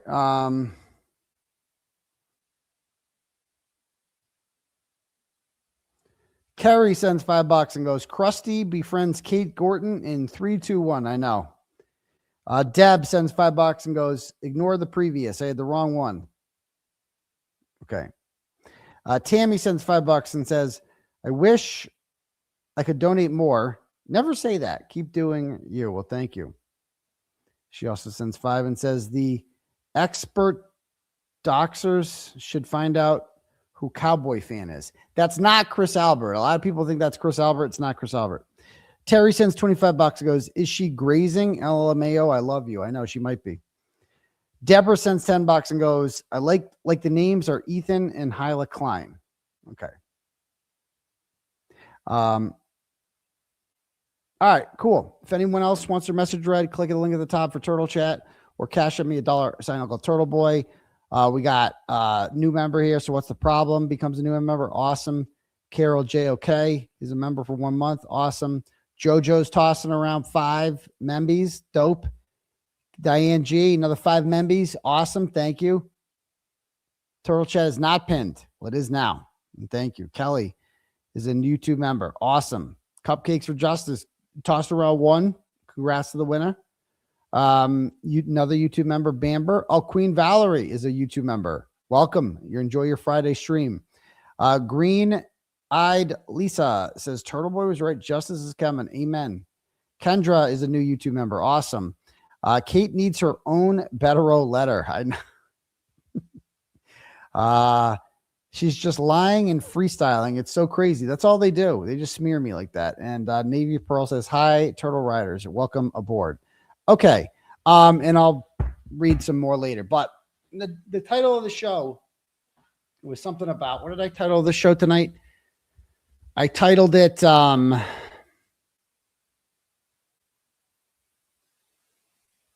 John's Friends versus Karen Reed. Because, all right, so we talked about Karen Reed, right? And her interview on the Today Show, right? And how she spoke about John. And I've had very good reviews of that. I thought that was a very underrated part of it. The way she talked about John, it was really good. And notice no one in the media talks about that because it was good. They only want to talk about when she says dumb things, which we all love Karen Reed here, but part of loving Karen Reed, means she says dumb shit sometimes that you're like, God damn, you didn't need to say that, right? You didn't need to say that everybody pays for your meals. You could have said, I get what she's saying. She could have talked about it differently. Okay? Could have talked about it differently. Right? But anyway, regardless, the way she talked about that and the way she talked about John, and I'm like, you know who I've never heard talk about John like that before? Anyone. I have never heard anyone talk about John O'Keefe like that. Download a YouTube video. I have to download this YouTube video in case they take this down, as they might do in the middle of a stream, because that's how they roll. So I'm downloading it right now. Bear with me as this video downloads. Download YouTube video. How much? What percent is it at now? It is at 25%. That's good. Okay. So the Foreskin girls interviewed a guy who has gone on TV a lot after the acquittal of Cameron Reed and kind of just spoke for the O'Keefe family. His name is John Jackson. He was on the Greg Hill show, and let's start with the Greg Hill interview with this guy. Let's see, John Jackson.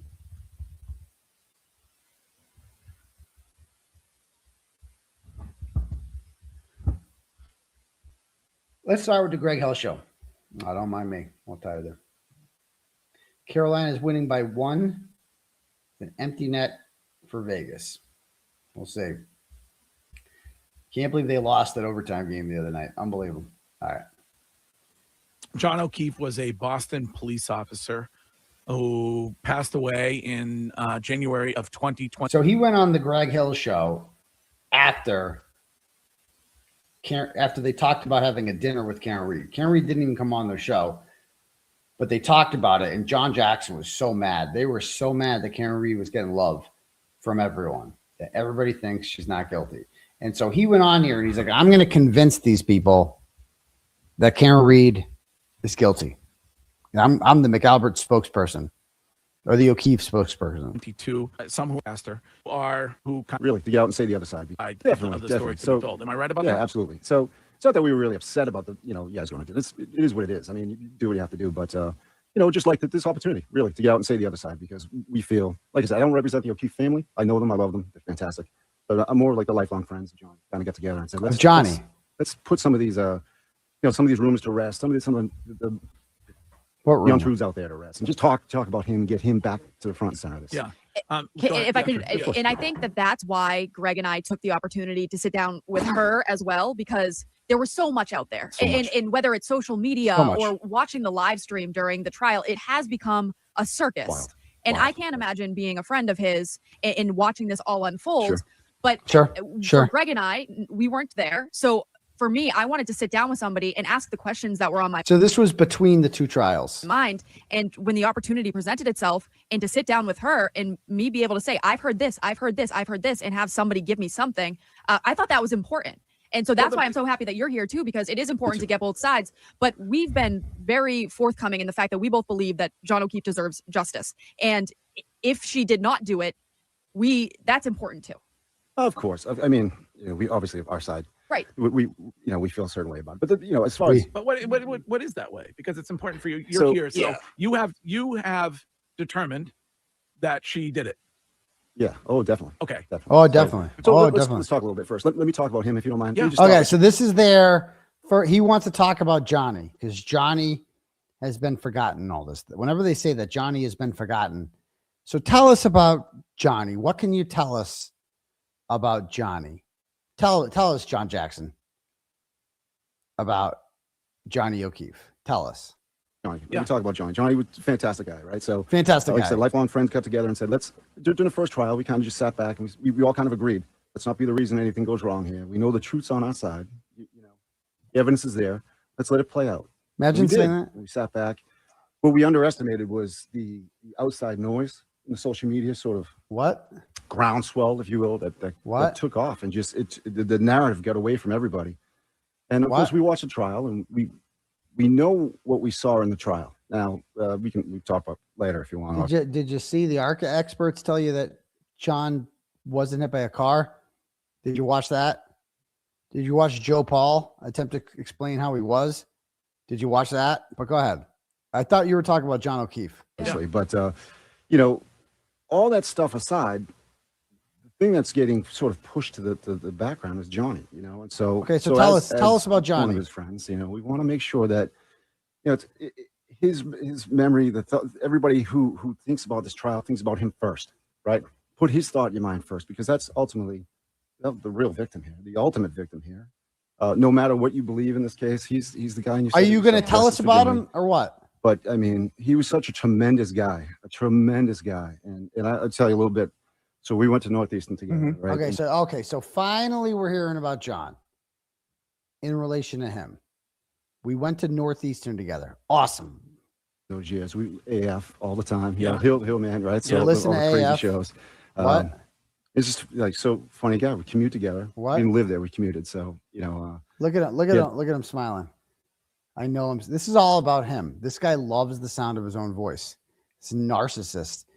He's just like, okay, so so far we've learned that John went to Northeastern and he commuted in and they listened to the Hillman show together. He's got a big smile because Johnny's just the good times with Johnny.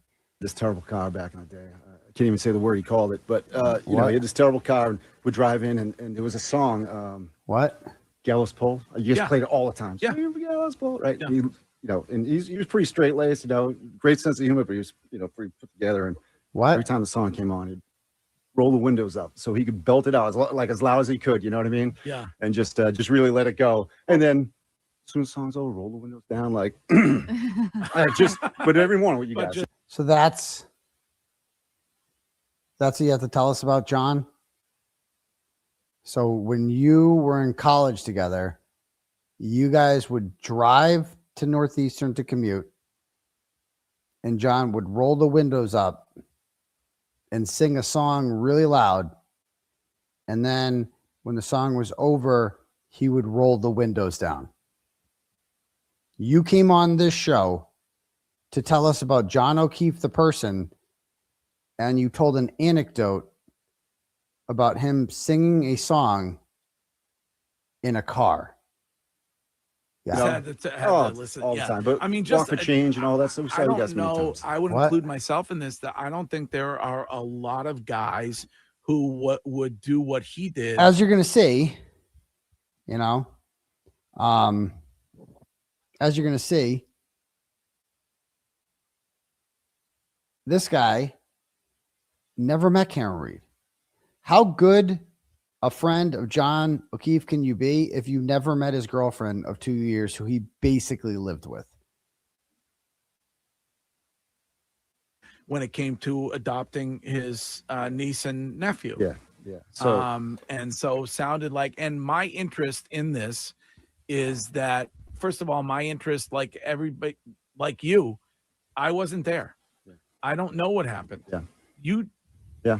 You don't know what happened. No, well, I mean, right. It's in terms of like eyewitnesses and stuff like there's nobody right. Of course. What? Well, explain to me if you do know what happened at the moment.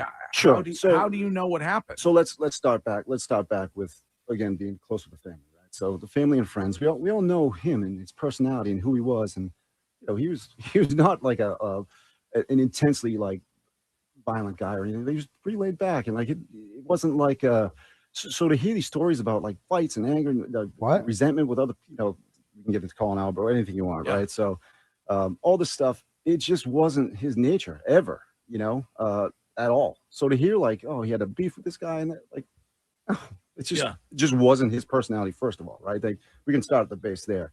But then immediately after the situation happened, he's told us nothing. And the close friends all got kind of these vibes from her. Vibes? You know, like she just changed on a dime, like her person, the way she interacted with the family. And it kind of set them back because, you know, you met her, obviously.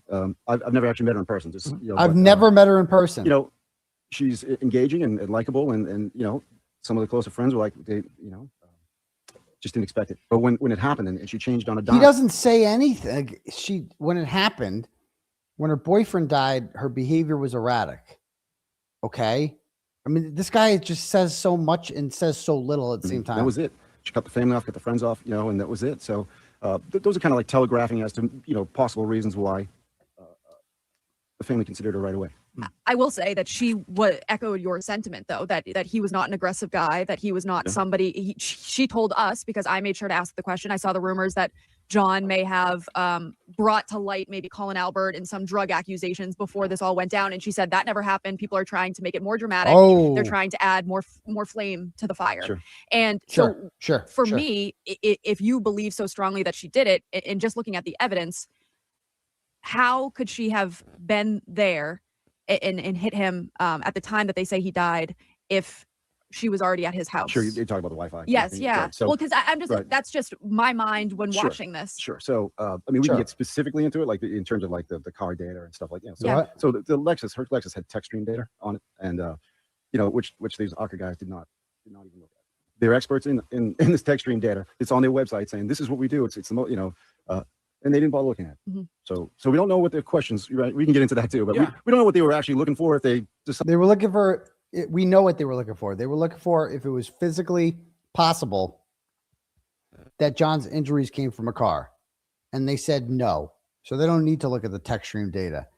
They can look at the text stream data all they want. If it's not physically possible that his injuries came from an automobile collision, then nothing matters. What they decided without looking for it. But that text stream data, if you follow the timeline there's about 5 or 6 minutes between the time close to 5. I mean, it depends on if it's 9 or whatever, right? So there's about 5 minutes there between when we believe the accident happened and when the Wi-Fi connected. Now, the Wi-Fi can connect outside the house. You can pull in the driveway and that Wi-Fi can connect. It doesn't have to be I'm sitting in front of the router. You know what I mean? Just can.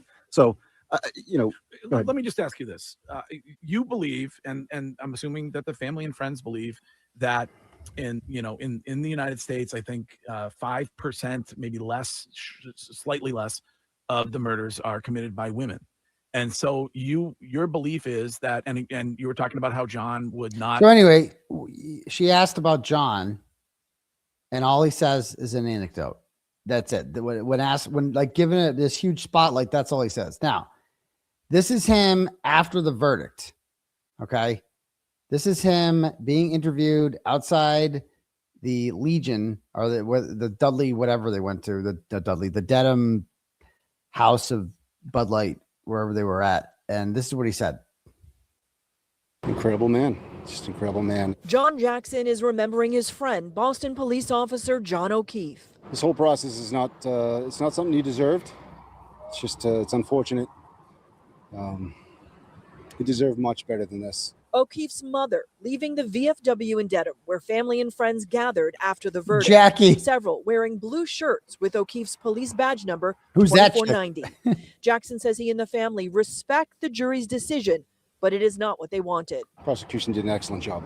Everything the jury needed to convict was in front of that jury. What? Everything the eruption of everything the jury needed to convict was in front of the jury, except like an expert who can explain how John's injuries came from a car. Besides that, all the information was right in front of him. This guy just loves the camera. Some Karen Reed supporters outside the courthouse when the verdict was read, adding to the family's pain. It was disgusting. The family heard it. It was disgusting. Jackson says they also watched Reed make comments after the verdict. No one has fought harder for justice for John O'Keefe than I have and my team. 12:30, 2 a.m. She wasn't fighting very hard, was she? Ultimately, he says he and the family will move on. She wasn't and keep fighting John's very memory hard. alive. Johnny deserved much more than this. She was calling him 1,000,000 times. How is that not fighting hard? She was looking like she was calling him. He wasn't answering. She was leaving mean messages in the hopes that eventually he would fucking answer. But he never answered, did he? He just deserved much more than this. The fanfare and all this. The domestic violence, hit and run. Bro, they just said it wasn't. This circus, it's unacceptable. It's unacceptable, he says. Respect the jury's decision. It's what it is. Incredible man. Just an incredible man. John Jackson is remembering his friend, Boston police officer John O'Keefe. This whole process is not, it's anyway. not something you deserved. All right. Anyway, so there's that. And then he also went on with 𝗵𝗵𝗲𝗺𝗺. And look at this one. Murders trial. Live coverage. Keith lived a life of quiet heroism. A 16-year veteran of the force, he was known for his dedication to... Watch this. This can't be easy, but I need you to help us understand what it's like from the other side. That story hasn't been told enough. How are you personally handling what transpired and the verdict in this case? That's the lead-in. That's the lead-in to this. That's the footage of the lead-in to this. That's Vinny. We saw you out there. We saw you with your pink tie. We saw you just bathing in the sea pink. Slow down. Wait, what's the lead-in? And the high-profile acquittal of his girlfriend Karen Read. Karen Read will walk free, but there are still a lot of lingering questions connected to this divisive drama. Here's the story. Boston police officer John O'Keefe lived a life of quiet heroism. A 16-year veteran of the force, he was known for his dedication to justice, kindness, and unwavering loyalty to his family. After the tragic passing of his sister, John stepped up selflessly to raise her 2 young children, becoming both father and uncle, protector and provider. So this is the lead-in that John Jackson has a problem with. He has a problem with John O'Keefe being glorified as a father and a provider. Okay. Balance the weight of the badge with the tender duties of parenthood, never missing a school play or a bedtime story. Friends and colleagues remember him as the kind of man who would never hesitate to help, always putting others first. But in January of 2022, tragedy struck. After a night out, John O'Keefe was found unresponsive in the snow outside a home in Canton. What followed was a swirl of mystery, suspicion, and heartbreak. His death not only shattered his loved ones, it ignited a firestorm of controversy that would shake the foundations of law enforcement and justice in Massachusetts. The woman accused of his murder was found not guilty by the jury, leaving the question of what happened to John O'Keefe unanswered. When the verdict is not guilty, that means no one was found guilty beyond a reasonable doubt, and that's our standard of proof for a jury to come back and tell us what happened, come back and tell us the truth, to deliver justice. Didn't happen in this case. What happened was a not guilty verdict. And the not guilty verdict doesn't really answer a lot of questions necessarily. But in this case, in the case of Karen Read, it created quite a reaction. You saw it here on Court TV. I was in the middle of it all. Take a look. Not guilty or guilty? So say you, Mr. Foreman? So say you are?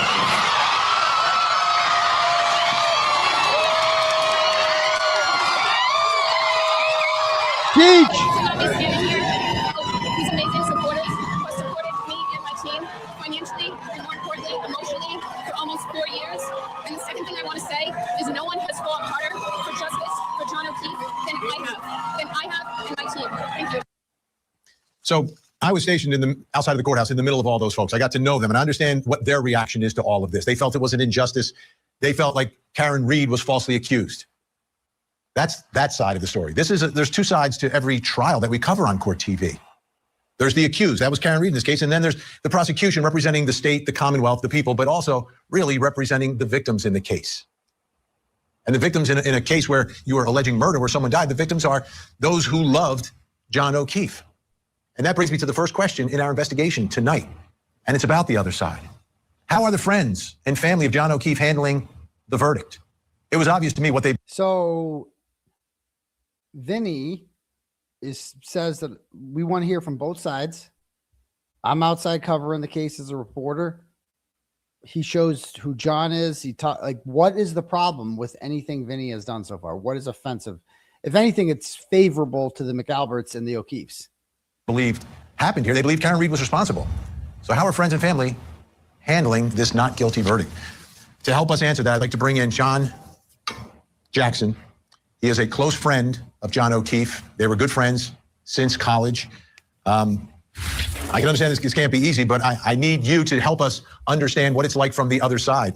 That story hasn't been told enough. How are you personally handling what transpired and the verdict in this case? That's the lead-in. That's the lead-in to this. That's the footage of the lead-in to this. That's Vinny. We saw you out there. We saw you with your pink tie. We saw you just bathing in the sea pink. Slow down. Yeah. He didn't have a pink tie. Pink tie, John. Didn't wear a pink tie, John. You held it up. You held it up, right? No, I didn't. I held up a red tie, John. If you've watched my career, so every verdict I wear a red tie. So I switched from the purple. From the purple. The career is interesting. Okay, this is the way it's going to go. The career is fantastic. The career is fantastic. Look, up until this case, we all watched you. We all did. Not much. Any case that had any kind of interest to us, we watched. But I just watched that interview with that juror. I was here to talk about something completely different, and it's unfortunate because. Okay, let's talk about whatever you want to talk about, John. I'll give you an opportunity. It's not a problem. I can't believe I just heard from that. He's like so retarded. Like this guy is painfully stupid. The real tragedy of John O'Keefe's life is that when he was alive for 46 years, he was surrounded by nothing but retards like this. Like this guy is functionally retarded.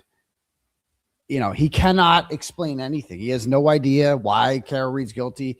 He just doesn't like her. The O'Keefe family doesn't like her, so he doesn't like her. And he just completely lied there. He goes, "You're wearing a pink tie." Bro, it was red. And I always wear red ties on verdict. Okay. I mean, I just watched the show, so I can't believe what I just heard that juror say. What? So many things. I mean, I just went over it. I couldn't believe what I was listening to. It believes the dog bite theory, but they didn't really present it at trial. Those are her words. Barrows. She talked about Officer Barrows. She apparently missed the cross-examination, although she did hat tip to Mr. Hank Brennan for his cross-examinations. But hey, look, I'd love to talk about Johnny. John, let me give you an opportunity. You can talk about whatever you want. Johnny. As a guest on the show, you can talk about whatever you want right now. Tell us about You've got the microphone. We've got the camera. You have a question for me. If you want to talk about the juror, the way she saw the case, that's fine. You've answered my question I have already. I sense that you are absolutely livid. You're unhappy. There's a sense of anger. So my question's answered. Yeah. I'll give you an opportunity to talk about whatever you want to talk about. So let me just run through it. Okay? It's been a couple days. So the first couple days, obviously we were all together when the verdict came out, and it was rough, man. It was. You sat through the whole case and you watch everything come and go, all the evidence come and go. And look, to us. You might have just seen a big smile on my face there because you know what I just thought of? I wish I could have seen it.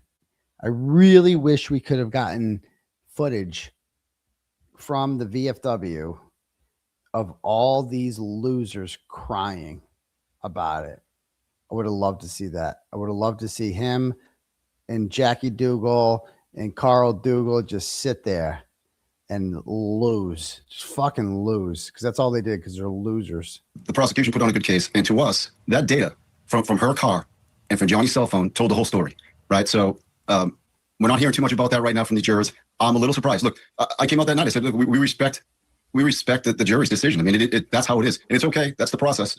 I'm to be honest, I'm stunned at what I just saw. I mean, that's kind of where I'm at. I wasn't really there until I just saw that interview, and it kind of put me there.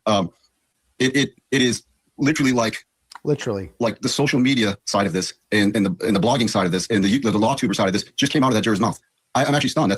I wasn't here, but I can't believe I just heard it. It kind of put me in a position, and I'm sorry, didn't mean to start off that way. And then hey, John, your emotions are real. You're entitled to your emotions. Of course they are. This is an incredible loss. And I've seen cases of not guilties before. I know it can be crushing. I know it can create anger. And I just want to hear it. I want to hear your side of this. So hearing what we heard from juror number 11 tonight and the way things went down, where do you point blame anywhere for why this result came out, a result that you don't believe in at all?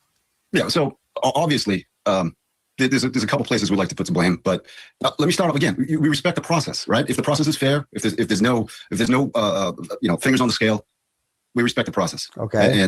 And the jurors spoke, so that's it, right? I mean, we understand that's it. So then why are you still talking? But what we don't appreciate is the narrative that got away from us pretty early was a false narrative. So. Trial 1, trial 2, both of them. And the popularity of the movement grew. And as the movement grew, it drew in more and more media types, traditional media, new media, drew them all in, and they went and chased the clicks, and they chased the likes, and they chased the popularity, which is fine. That's what they do. But what we feel is that at some point, I mean, look outside that courthouse, right?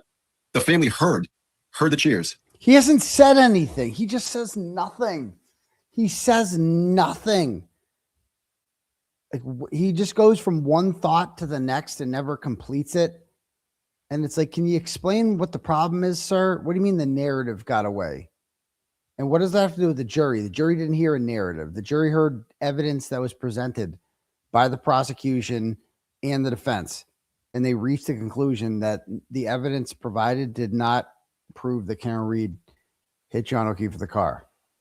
Brother, friend, son. I mean, they heard the cheers. And it was devastating, right? So the media needs to take responsibility for their part in this. I'm not saying it's totally there, but for their part in this, for allowing themselves to choose sides, for allowing themselves to be part of the fuel for that fire that caught and wound up outside of that courthouse. So yeah, some of the blame goes there. So let's, go ahead. No, continue. I don't want to cut you off. I thought you were done. Continue. Look, so the problem is for us too. We've lived this for 3.5 years, and we've every piece of evidence that came in, both sides. We can be objective about it and say when things went poorly for us and when things went well for us, and it just even when things went well for us. Again, Juror 11 here. There was Mr. Hank Brennan, Adam Lally. Can you listen to his inability to just focus and finish a thought? Listen to this.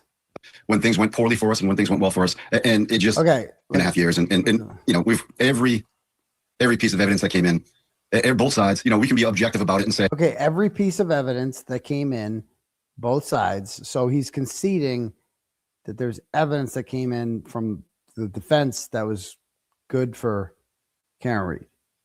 What's that? When things went poorly for us and when things went well for us, and it just even when things went well for us, again, even when things went well for us, even when things went well for you, what? So even when things went well for us, can you finish the sentence? But he's looking at something and he's like, Juror 11. Juror 11 here. Look at him. Look, what's he looking at? Hank Brennan, Adam Lally. He's getting the talking points sent to him. Adam Brennan, or Hank Brennan, Adam Lally. He's like us because he's like, he wants to be part of the O'Keefe family. He just wants to be talked. He just wants to talk. I'm not the family spokesperson. Well, you're like the only guy that always seeks out the microphone, dude. Attorney McLaughlin, they put on a good case. And it's unfortunate because I'm looking now. This doesn't look like it had a chance. It doesn't. A couple of other jurors have spoken to, and I was going to go there with this, but I can't even. Literally raw emotions are coming out here. So that's not where I wanted to go tonight. I wanted to be calm and talk about Johnny and the pain that this family is definitely experiencing. Yeah. So, and we've heard from other jurors that are speaking. Do you at all look at the investigation itself, the way things were handled that night? Sure. I know there was a nor'easter coming in. Sure. I know that is difficult, but it's Massachusetts. Not securing the scene. Other things that were pointed out to the jury because they kept saying to me, not just this juror, but other jurors, holes in the investigation. There were holes in the investigation. Sure. I can address that. Sure. So again, me personally, I'm not speaking for anybody else here, but I will say that, the investigation found the right person. My personal opinion is that maybe, especially with a didn't answer the question. What did you think of the incomplete investigation? Well, they found the right person. Answer the question. Police officer involved. Maybe a little more follow through, dotting the I's, crossing the T's. And I'm being, I'm softening it a little bit. But am I happy with the investigation? No. So they could have just dotted the I's and crossed the T's, like, securing the crime scene, asking for ring camera video from neighbors, speaking with eyewitnesses who were inside the house, anything like that. They could have done that to, investigate Karen Read. They could have done it. They didn't do any of that. Stupid. None of it. They didn't secure the crime scene. Proctor never went to the house. They didn't go inside the house. They didn't eliminate. This guy's like, but they just didn't dot some I's and cross the T's. But did they come up with the right person? Yes. Right. Oh, so okay. The evidence in this case points to one person, or one person only.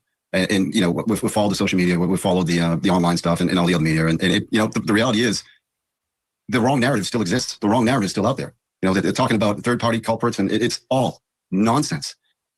It's all nonsense, but he can't explain why it's nonsense. And this is like everyone on their side. These are stupid people. One person did this. We know it. We've known it since the beginning. We know and you want to talk about the investigation? I understand. Look, beyond a reasonable doubt is the standard. We get it.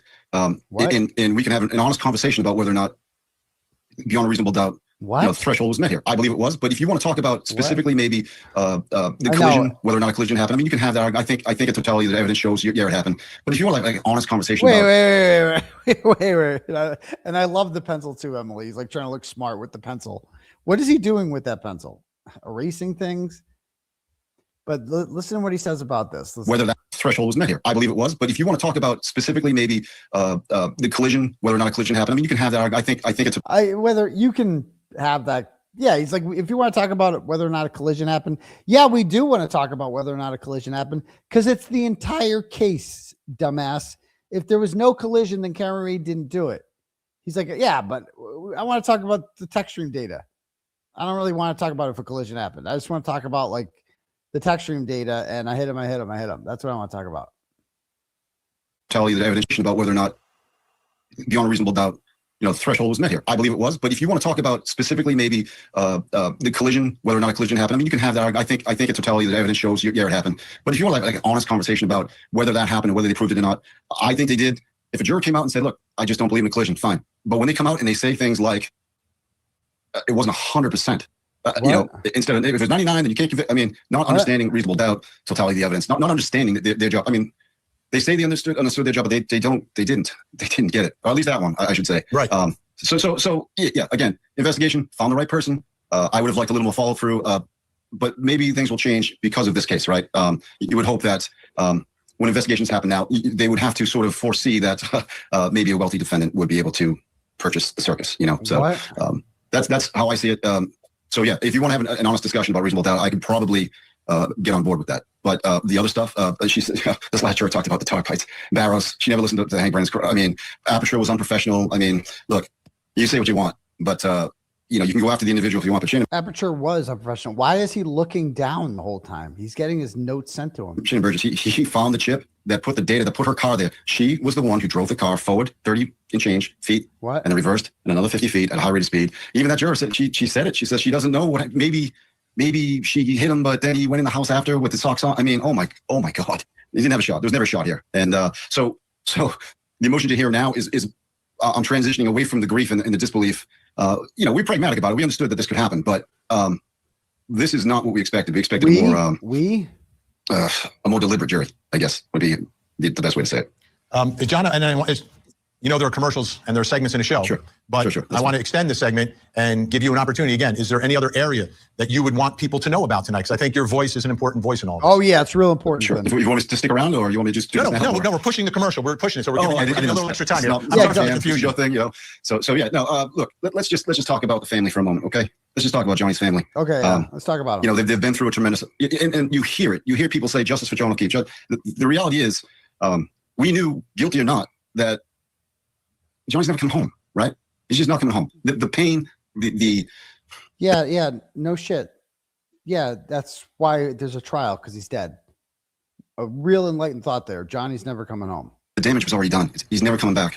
And that pain's never going to change. The O'Keefe's, obviously, most know the story now about his Johnny's older sister passing and his brother-in-law. And we know all about that. That is heroic stuff. That's not run-of-the-mill stuff. That's stuff that when the moment arises, and you feel like, I'd be that guy. I would be that guy. I don't know. You hope you would. But he was that guy. And he was that guy for everybody. That wasn't just This is the most generic shit ever. I've never met John O'Keefe in my life. Ever. And I know that he took in his 2 kids. I know that. And I know that was a selfless act. And that's really good for him. That's really, I know that. I already know that. Everyone knows that. What is this guy who knew John O'Keefe? They're best buds, right? He's known John O'Keefe forever. How is he letting us know John O'Keefe? What are you telling us about him right now?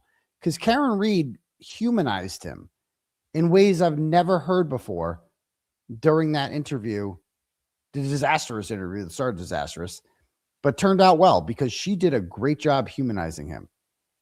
And this guy's over here saying that, oh yeah, it was really heroic how he took the kids in. Everybody knows that, bro. Everyone knows he's that. a nephew who he loved and cherished more than anything. Look at that. That's who he was to all of us. That was who he was to people he didn't know. He was a helper. He was a giver. He was charitable. He was an amazing man.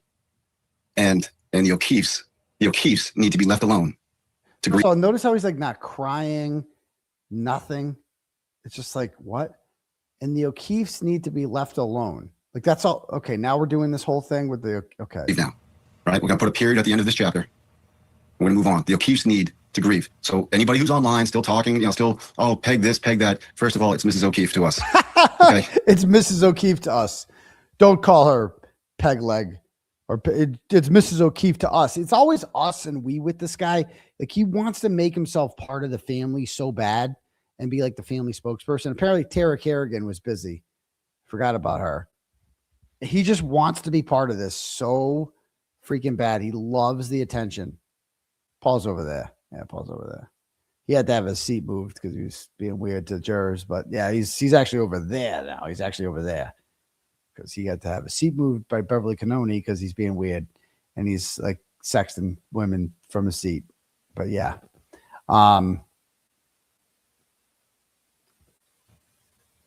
stop talking about them. Stop looking. People invested their lives in the last 30+ days. But he's like, stop talking about the 𝗀𝗃𝗧, bro. They're suing her.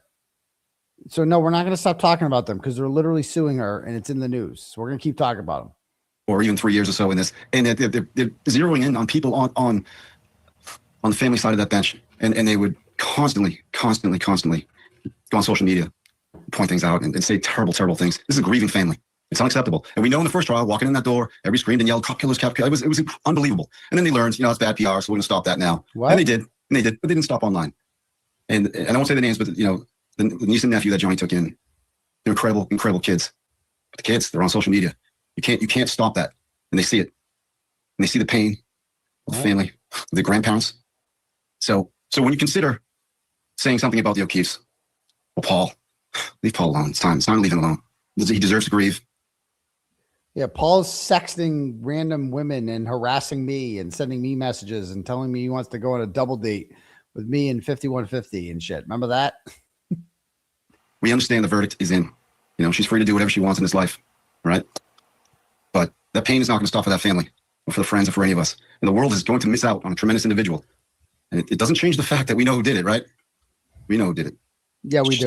Just didn't get the guilty. Wasn't beyond a reasonable doubt in this jury's eyes. It's unfortunate. And anyway, I appreciate you letting me say that. Yeah. Well, John, I appreciate you coming on. It's not easy. And what you said, everyone heard. And I think that's important. And oh, yeah. He really said a lot there, Vin.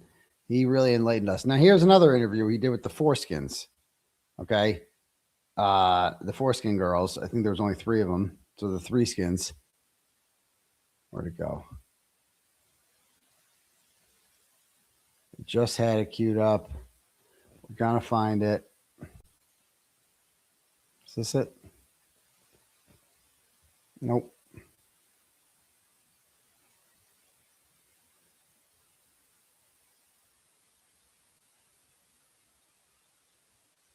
There it is.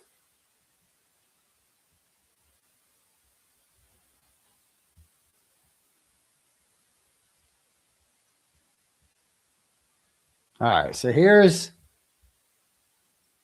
he goes on here with these. Oh my God, just look at Big Red fucking throwing the tits out there. These chicks are so weird. Oh, Carrie Llama freaks me out too. All right.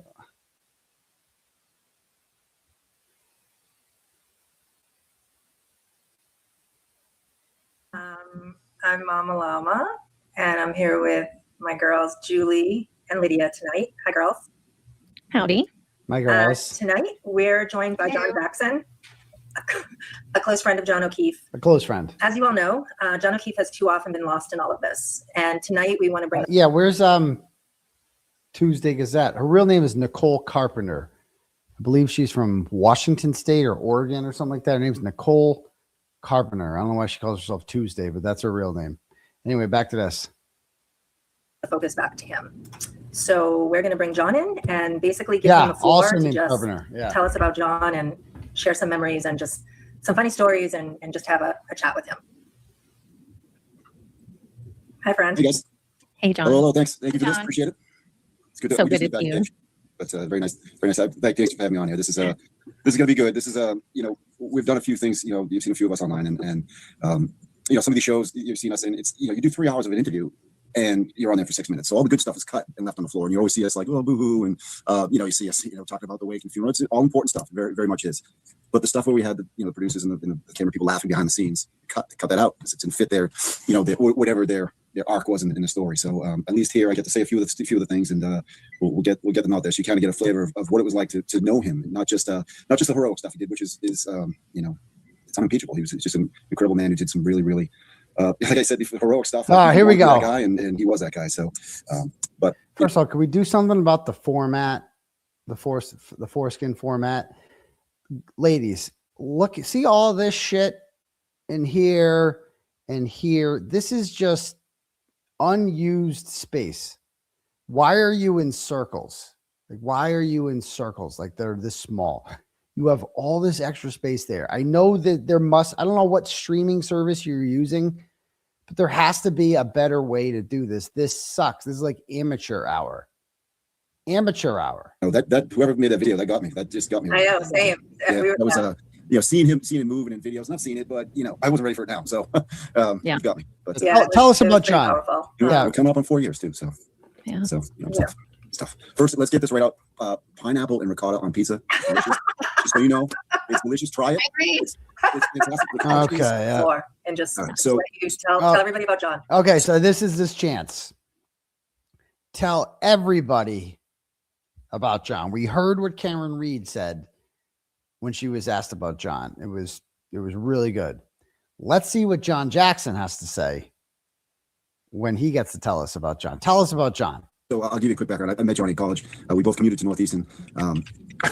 The story, I met him in orientation. So we grew up the town right next to each other, but didn't know each other. And so when we both went to Northeastern, didn't know each other, but we met there, and he was slightly curmudgeon, right? Like even for a teenager, it's like the background, and so they had all the students kind of get down on the floor at one point during orientation. This is before school started. This is in the summer. What? And, I'm an idiot. Okay, so tell us about John. And he's like, oh yeah, so I was living town over from, and then orientation. He's just telling anecdotes. You tell us about John. I'm just going to tell you a random anecdote about something. I have like a scally cap on with like Irish flags on my shirt. I'm an idiot, right? So, and he's all just straight laced. It's just how he is. And brother, look at the forced laughter from these people. Like the forced, like they are like they know it's not funny, and they're just like, oh my God, that's so funny. Oh my God, that's so like regular. Like, wow, it's just like regular people. Oh my God, he hasn't even told a story yet. Tell the fucking story. Tell us about John. I'm an idiot. Yeah, no, right? Tell us about John. He's just like, I'm an idiot. Oh, thanks. Okay. We weren't asking about you, but and everybody sort of gets on the floor to do whatever, and they're doing like Pictionary or whatever. And these two kids are running the show, and they draw these stick figures with like these dreadlocks in them. These dreadlocks, right? And what? We're not even paying attention to I'm just talking to him. We're just meeting each other, right? And we kind of kicked it off. And Braintree, I'm whatever. So we grew up, and what? So you start getting to know him, and I'm looking, and nobody can figure out this. And I just looked at the board. There was two stick figures of dread, and I just shouted out, "Gas effects," and that's who, right? And so they're like, hey, who said that? It was up in the back. Oh yeah. And he just was like, who am I talking to? And it was like from that moment, you knew. That's the funniest story I've ever heard. They're just like, what's the punchline? So you're at orientation and someone was drawing stick figures, and then you made a joke. So this is about you. You made a joke about something. I don't even get the joke. And then John looked at you and was like, what's wrong with you? That's the story. So it's not a story about John. It's a story about you. So you were asked to tell us about John, and you chose to talk about yourself and something you think is funny that John witnessed. That's it. That's what I mean. The people that claim to love John the most have fuck all to say about him. They have nothing to tell us about him that we don't already know. We know he adopted two kids. We know that's heroic. And like, look at them laughing, the forced laughter. Like, that is so funny. They know it's not funny. They know that's like, when's the funny part start?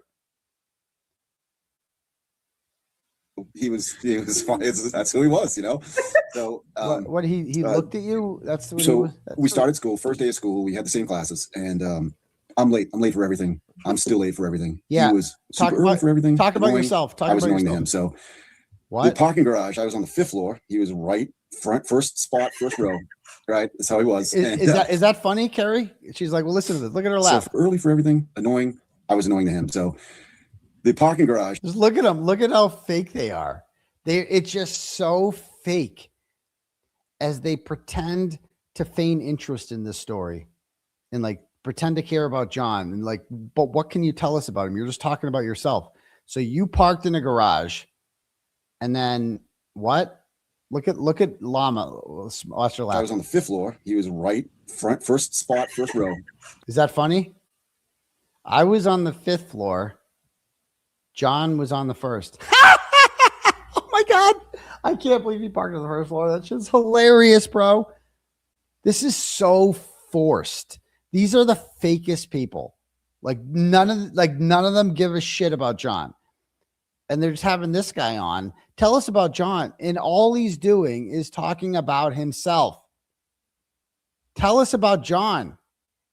Right. That's how he was. And what's he first looking we at? come out and I come down the garage because I'm way at the top. All right.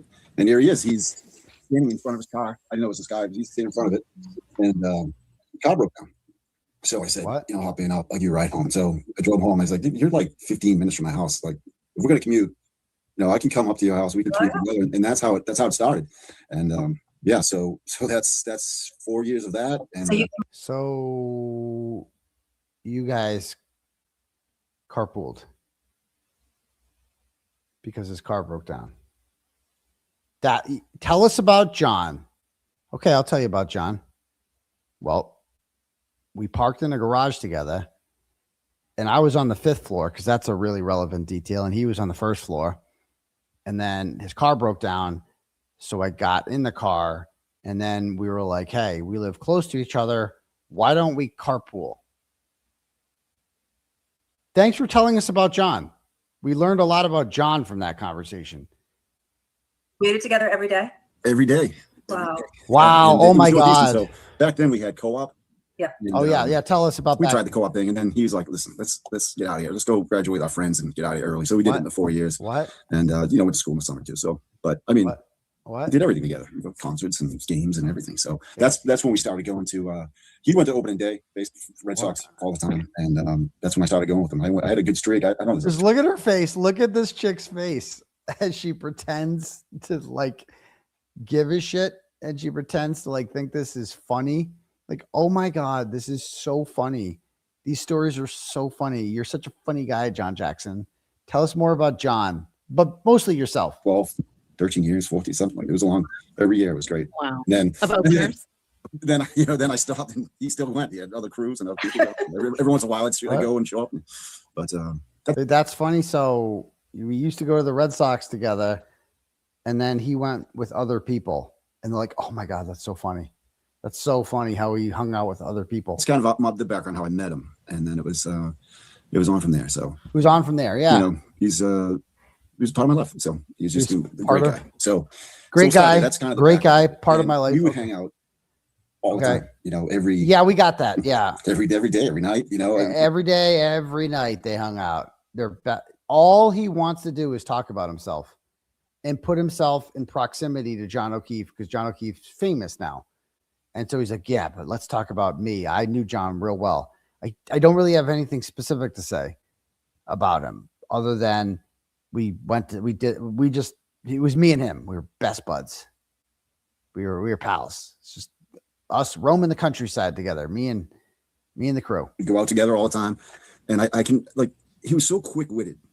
Oh, but, like, quiet about it. So sometimes you would even hear a joke. What? I mean, he would break balls pretty good too. He was really like every time he does these like forced laugh, like he starts a story and then just starts laughing before getting to the funny part, because there is no funny part. But it just makes it seem like he's doing this like forced laugh thing because he's like, oh man, the good times. Me and John were so close. Oh, you weren't there. You had to be there. But you weren't there. But I was there because I'm his best friend. So that's You guys just don't even know. We had so many good times together. Oh, it's just laughing. Oh, and then these bitches are just laughing along. It's like, that is so funny. That is the funniest. These are the fakest bitches ever. Look at them. Good at that too. So and sometimes you're like, wait, did you just? You got you. You got you. And I so it was way back. I just remember. Taking us way back. But what? Say something. Tell us about John. Remember ER came out? Oh yeah. Tell us about ER. So, okay. We went to college from 94 to 98. Yeah, we know that. Yeah, we went to college together. Like that. Yeah, 95. We go out when ER was on in the background. Okay, yeah. And look at him smiling. Look at him smiling. He's just like, I'm gonna tell another story about me. I got to talk about. Oh, I'm so close to him, Johnny. Just hearing this story brings me back to '95. So what was John like? Oh, let me tell you about '95. Oh, back in '95, he was so funny. It's so fun. Oh, I'm gonna tell the funniest story now because I know John and you don't know him. So it's oh God, let me tell you about John. I'll just remember the story because this is how he worked. This is how his brain worked, right? He's just super funny and quick. But yeah. So we're watching the show, and at some point, the doctor, it doesn't matter, but the doctor makes a mistake. Okay, it doesn't he's matter. Like there, and the nurse goes, like, she clamps something and stops squirting blood with it. But what? Fast forward like 2 hours later, we're getting ready to go out, and what the fuck was the point of that? He's like, hey, I'll buzz your hair down. Like he used to cut his own hair, he buzzes his own hair. He's like, what? Why are they laughing at that? I like big wings on it. He's like, let's buzz your hair before we go out. You look like an animal, So what? So he takes the clippers out. I'm sitting, two guys, this is great. So he's buzzing my hair down. What the fuck? This guy just loves talking. And all of this is just to point out that he knows John. And he's acting like, oh, we have so many good stories to tell, me and my boys. I was just so funny. Like, first of all, you guys don't sound that fun. Like, when does the fun? Oh, John was like, we watched ER together. And then he was like, oh, take the clippers out and buzz me down. And you know how it is. But and they're like, ha, like what? Oh, it's like, he goes, he just gets me good. And he just goes, there. He keeps going. I was like, what? I was like, so he gets the mirror. He made his mistake, and the nurse did there. Big like gash. And son of a bitch. That's how he was. He's just funny. He's just funny. What the fuck does that have to do with ER? So you watched an episode of ER, and then he cut your hair. Tell us about Johnny. Oh, we watched ER together, and then we're going to go out drinking with the boys, and he cut my hair. And first of all, they are making John O'Keefe sound incredibly lame. And like, this is all you have to talk about with John O'Keefe? Really? Tell us about him, bro. You asked me to tell you about somebody who's close to me and they die. I'm going to tell you about all the great things, man. I could say great things about the people that I'm close to, my family members. Ask me to talk about my dad. I will fucking tell you a million amazing things about my parents, about my kids, about people who are really close to me, about why I'm friends with them. And like, I could tell you how loyal they are. And I would come up with some anecdote. I would think of something about like, okay, there was this one time when, I don't know, somebody was down. All right. Like one person, like, I was with a good friend of mine. We were leaving and this is back when there was tolls on the Mass Pike, and we came across the Mass. I distinctly remember this. This is a good friend of mine. We came across and we were trying to go through, and there's a guy in front of us who couldn't get through because he didn't have money on him back then. And so my friend just got out of the car and went over and paid the toll for them. And I remember she said to me afterwards, she's like, well, if we can't help strangers out, then if we can't help our fellow man out, then what have we become? And I'm like, wow, that was really nice of you. I would never think to do something like that. That was really sweet. That guy's a stranger to me. I would never pay for someone else's toll. Like, I would have some fucking story like that to talk about, like, John. Like, tell me something really cool about John. Tell me like something really nice that he did. We know he's got 2 kids. We know that. Can you tell us anything that doesn't involve you being the center of the story? Can you do that, John Jackson? Can you do that? These are the stories I remember, that the small things you try to dig out of your memory banks, and that's and you have that person, the one-on-one time you had with them that you. Yeah, it's all you. Just remember the silly stuff, the funny stuff, and the one-on-one time. I like those. I like those. I like the good times. I like the one-on-one times. You know why I like those times? Because I get to talk about me. Because it's just me and him. It's one-on-one. It's me and him. I like those memories a lot. I can hear his voice. Oh my God. And he's seen those videos, get you, because that's his voice. Yeah. That is his voice. Tough. That is his voice. I mean, I can tell you, as we get older, he was baby-faced until, right when graduating college, he still looked super young. Yeah, he looked so young. He still grew. Then he grew into, even as when he swore in as a cop there. I think he was 29. still look young. He's still He looked- young. yeah, He's kind of growing into it. That picture. Yeah, 10 years before he looked even younger. He's 18. Oh yeah, that's funny. The funny thing about being 18 is you look younger than you did when you were 29. It's just funny. That's so cool. I didn't know that about John O'Keefe. He aged. Oh my God. Thank God we have John Jackson on here to tell us how funny it is that John O'Keefe aged like over time. It's crazy. I mean, thank God we have this guy, and he must have known him real well. 19. But as he kind of grew into it, he got more confidence, and he had some funny lines. He would had some funny lines. He'd call in the phone and be like, "Hey Johnny, what's up? Hey cheese dick, what's up, buddy?" That's how he would talk. It's just, hey cheese dick. Again, compare that to what Karen Reed said. And this guy's like, tell us about John. Oh, he called me cheese dick on the phone. That's it. And these bitches like, oh my God, cheese dick. Oh my God. John O'Keefe is the funniest motherfucker who ever lived. Oh my God. Cheese dick. That's so funny. Oh my God. See, a little shit like that though, like he's just trying to establish that he was close with John. Like this guy is just a clout chaser. There is never a camera that he doesn't want to jump in front of and speak for us. I don't speak of the O'Keefe family, but I say us a lot. And call her Mrs. O'Keefe. No peg. No peg.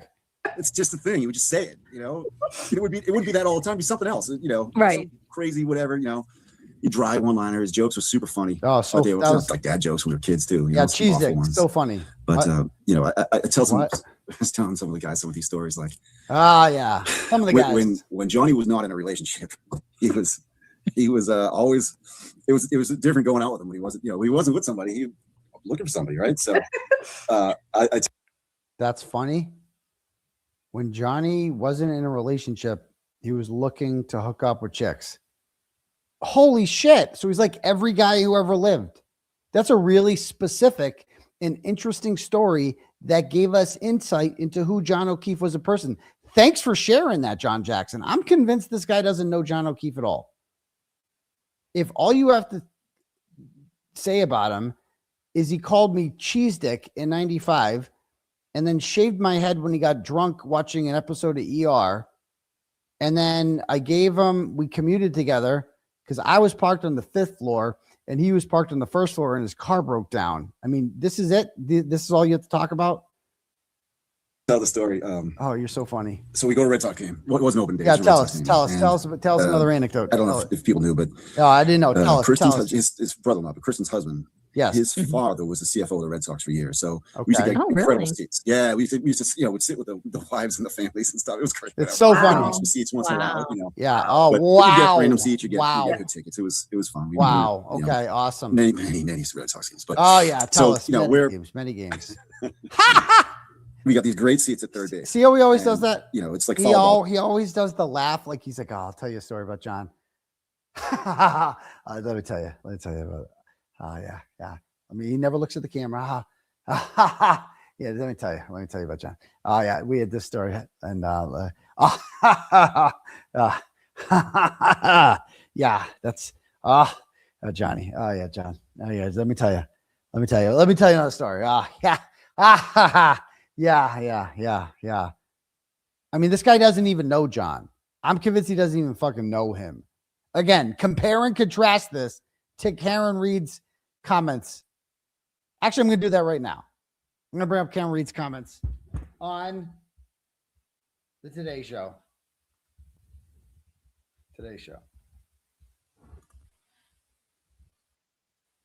I'm going to bring this up. I'm going to go right to that. I want you to compare when Karen Reed was asked about John and when Cheese Dick here was called about John, because that's his name now. He's Cheese Dick. That's what Johnny called him. So Cheese Dick. We're going to call John Jackson Cheese Dick. Know that when you walk down the street, Street in Boston. I mean, have you looked at it? You got so close with his family, his nieces, his nephews. You went on vacation together, right? This is somebody that you loved. And yet I think for a lot of people, somehow he gets lost sometimes in this conversation. Well, he's not lost. He's the reason we're doing this. I think that, yeah, I think people sometimes wonder, are you doing this for John, or are we trying to go after institutional corruption? Are we trying to get you money damages? What is the goal? John was the victim of this institutional corruption, and we're the voice for John. And I have...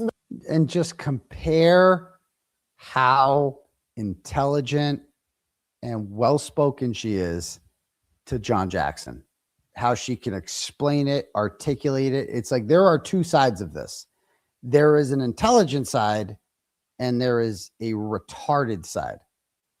Just compare and contrast the way they talk about John O'Keefe and everything. Lived nearly daily John's final moments and what happened to him, what was on his phone, what was the temperature of his phone, what was his interactions that I had experienced prior to his death with members of the family that lived in that house. And this all revolves around John. I can speak about my personal memories with John, and his family can speak to them as well. But I implore any one of John's family or friends to point to any moment that I wasn't loving or caring with John and his adopted niece and nephew. And what was he like? Oh, tell us John what he's was like. Very easygoing. And so notice what she didn't have to do there. She didn't have to go, let me tell you about John. Oh yeah. So there was one time. Oh yeah. Oh yeah. Oh yeah. Oh yeah. Oh yeah. Yeah. Oh yeah. Yeah. So yeah. So Johnny. Yeah. So every year we go to the Red Sox, and oh yeah. Oh actually. Oh yeah. Yeah. Yeah. So there was oh yeah. Every year we go. Johnny loved Red Sox. Loved it. Bruin. He loved it. Just loved it. You know, it was great. It's great. And yeah. So like every year, we would go, and there's one time, and I think we had seats in, I think it was right field. Sometimes the seats were better. Sometimes they're good, but so one time we went, the seats were, they weren't so good. They were so good, and Johnny was like, Johnny was, he's not, cause Johnny's funny, he's remember it. And Johnny looked at me and he was like, these seats suck. These seats suck. Okay, he said that. He said the seats suck. And oh yeah. Just compare the difference between these retards. Oh my God. And kind of shy, quiet. And he just liked to watch Boston sports and drink a few beers. Yeah. And Okay. But what else? He was funny. He had a really good sense of humor. Okay. And he was very dutiful to his niece and nephew. Dutiful to his he did everything. They were involved in anything they wanted to be involved in. And he tried incredibly hard with them and gave up his bachelorhood, changed his trajectory on the Boston. The kids were involved in anything they wanted to be involved in. John was selfless. Whatever they wanted, he got.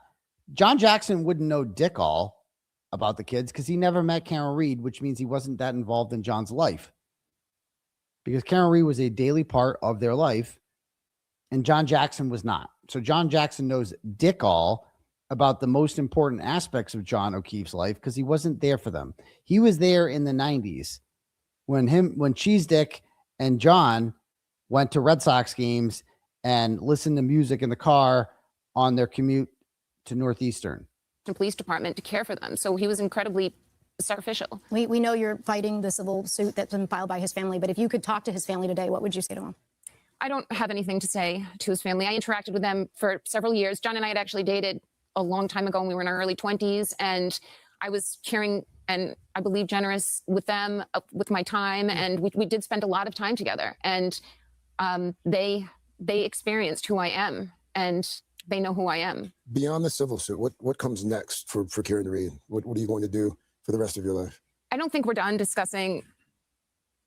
So yeah, notice the way she just doesn't pause. She doesn't need to do these like nervous, like I'm like, John Jackson, Cheese Dick has nothing to say about John. And that's why he laughs nervously and looks up a lot, because he has nothing to say about John. He has very limited life experiences with John that were of value, that define who John was as a person. He didn't know John that well. John was just a drinking buddy to him. That's what I've picked up from this. Territory, so you have to be ready. And so the way the seats are at Fenway, you're facing the field, but the batter's over here, right? And Johnny is sitting this way. looking at the dugout of the opposing team, because in that opposing dugout there was a little area just to the left of it cut out for 𝗬𝗏𝗏𝗺𝗏. And Carrie might know. Do you know what 𝗬𝗏𝗏𝗏𝗺 is? Yes. All right. So 𝗬𝗏𝗏𝗏𝗺 was like a sideline reporter, or finessing, and she worked the Red Sox game, and she was beautiful, blonde, beautiful, right? So he is just it's like, dude, the game, you're in foul ball territory, be ready. And he's just like, that's so funny. And so two kids we didn't know sitting next to us, and what? He keeps talking to me about 𝗬𝗏𝗏𝗏𝗺, right? I mean, can't get it out of his head. Oh my God, that's so funny. And so John looked, just his fake nervous laugh. This is a story about nothing. And then, this is when they're like, why do you care? You didn't even know John. Apparently you didn't either. Because all you have is some anecdote from 2002 about how John was sitting near an attractive reporter and kept looking at her. And he's, heterosexual guys. That's the thing about heterosexual guys is they think attractive women are attractive. It's so, that was Johnny. So unique. What a unique story that is to tell. No one else could tell that story because they weren't there and I was there. And you weren't there for that because you didn't really know Johnny like I did. And I was there. And I want to talk about Johnny. But I also want to use Johnny to, get on camera. But okay. Two kids like, he's like, hey, listen. He's like, you watch. I'll tell you. What? So he keeps drinking, has a couple more beers, and then he's like, hey, I'm going to send her something. Like, okay. What? What are you gonna say? Right? She's working, dude, right? First of all, she's working. He's like, I'm going to send her something. So he's can't send her a drink. The lemonade vendor, the frozen lemonades. It's like Minute Maid, lemonade, popsicle type thing, right? So I'm gonna send her one of those. What? So calls the vendor over and he's like, hey, listen. He's like, let me get one of those. And he gives him a big tip. He says, listen, just go over there and 𝗬𝗏𝗏𝗏𝗏𝗏 over there and just let her know it's for me. He's like, here you go, thanks, buddy. He just walk away. He's like, typical Boston, but that's amazing. So he looks at me. He's like, hey. I'm like, oh no. What happened? No, I'm not doing it. And sure enough, that's what. Like, all right, you know what? That's what it gives it to me. I go, well, I gotta do it quick. We gotta make a quick decision because it's hot out and it's a frozen lemonade. So I go up, I go around like a third, like we're in third grade. Excuse me, Heidi. Hey, excuse me, Heidi. No. She's like, yeah. I was like, listen, this is tell the fucking story. He's standing like, Stop it. Oh my God. No. But I was like, was she impressed? Was she impressed? Oh yeah, totally impressed. Yeah. I love it. It's just so. That's the least funny story. So let me get this straight. He bought a frozen lemonade for a reporter who was working, and you, of course, are the one that delivered it to her. And you attempted to get. First of all, I will bet you $1 million this never happened.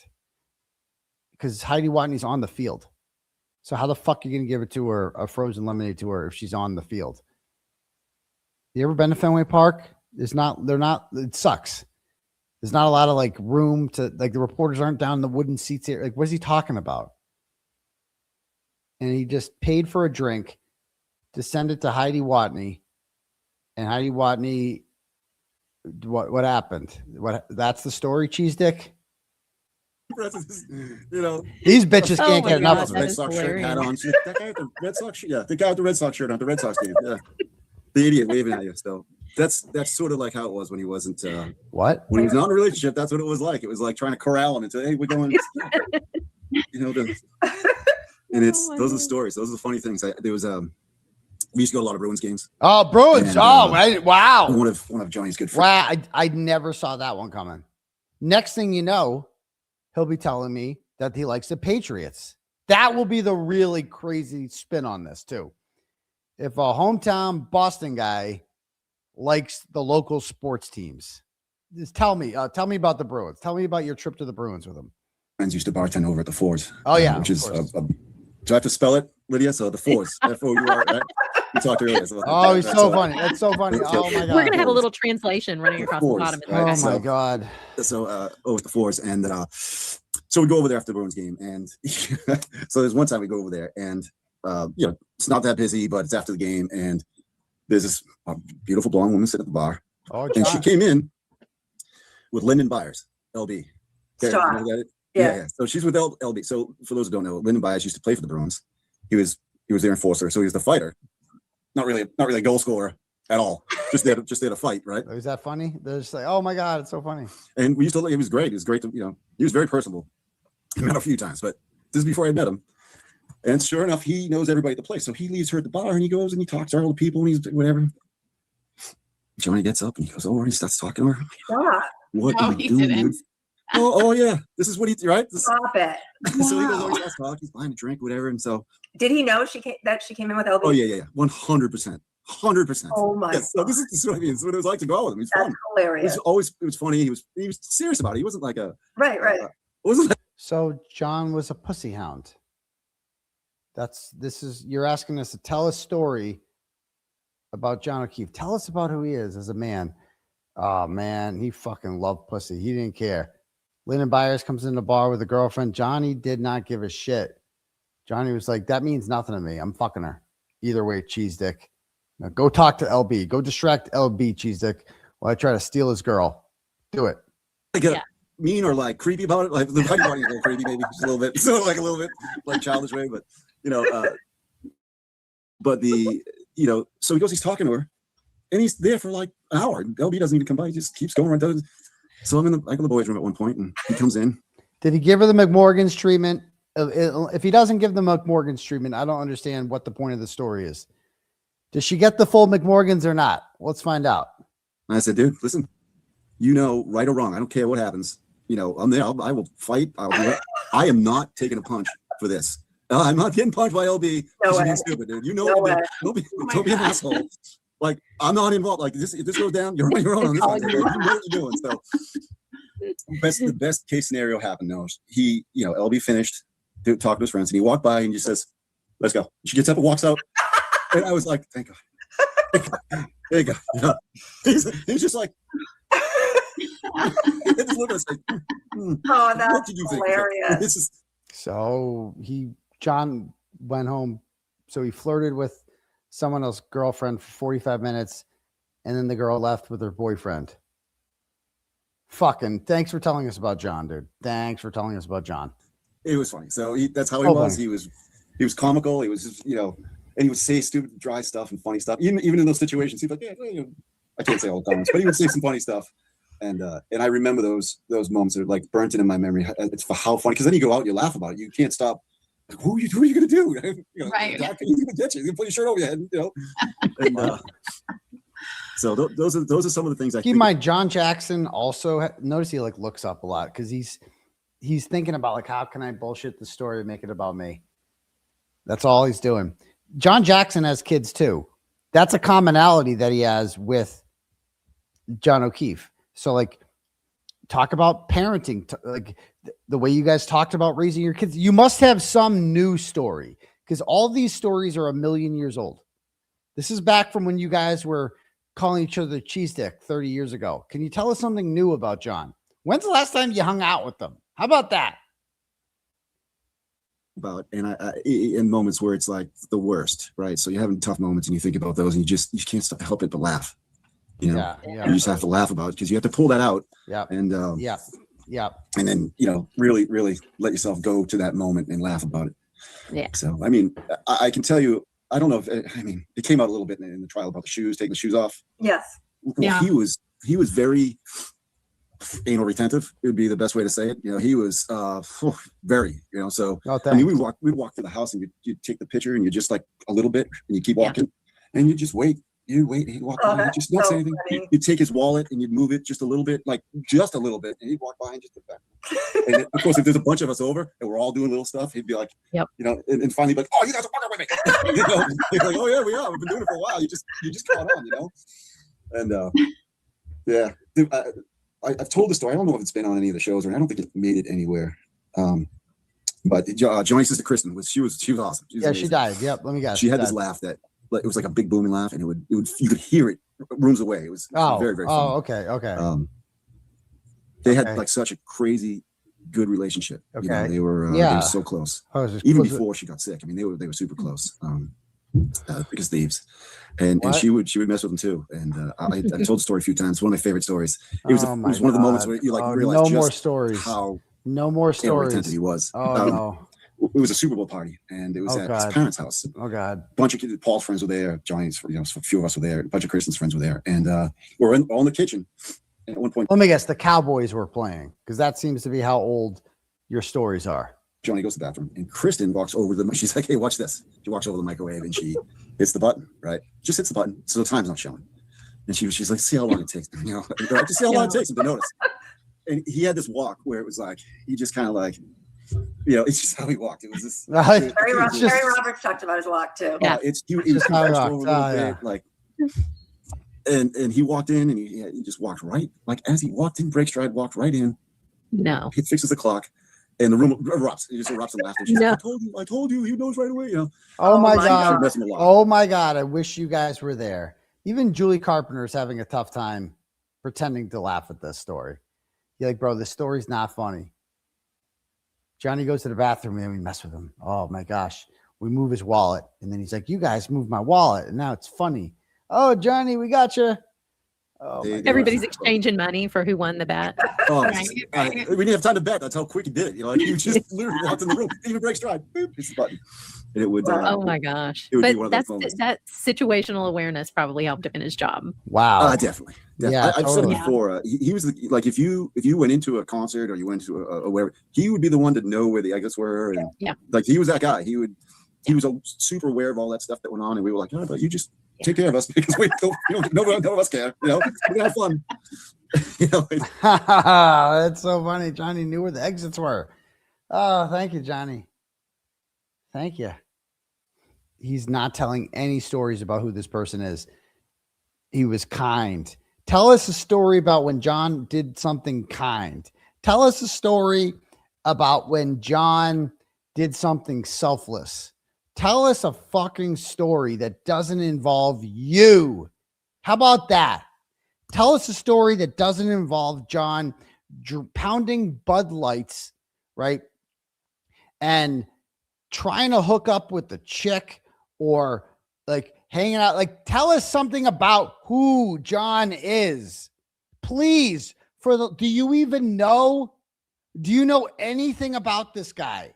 Because you don't seem to know dick all about him. John sounds like a casual acquaintance to him. These are the kind of stories that I would tell about a casual acquaintance, not a close friend. And then he'd let loose, and if Johnny let loose, then it was like we had nobody, nobody watching over us. So, but it was those are the times, man. I love it. I love those stories. Yeah, I love those stories. I mean, I have a million of them. So yeah. Oh, tell us more stories. One of the things. Yeah, it's so nice to just hear about his real life, and not this story that people have. It's so nice to just hear about him as a person and a friend. He had this like such a good friend. It was like, it could be annoying at times, but he had this like dark sense of humor, right? This sort of like, no, it wasn't all dark, but like the darker the funnier, right? We all have that. So like, and he would banter with you back and forth, and it was good. But he would do things that would annoy people to just see how long it took them to laugh or to like snap or whatever. Like even just to get that reaction. It was funny.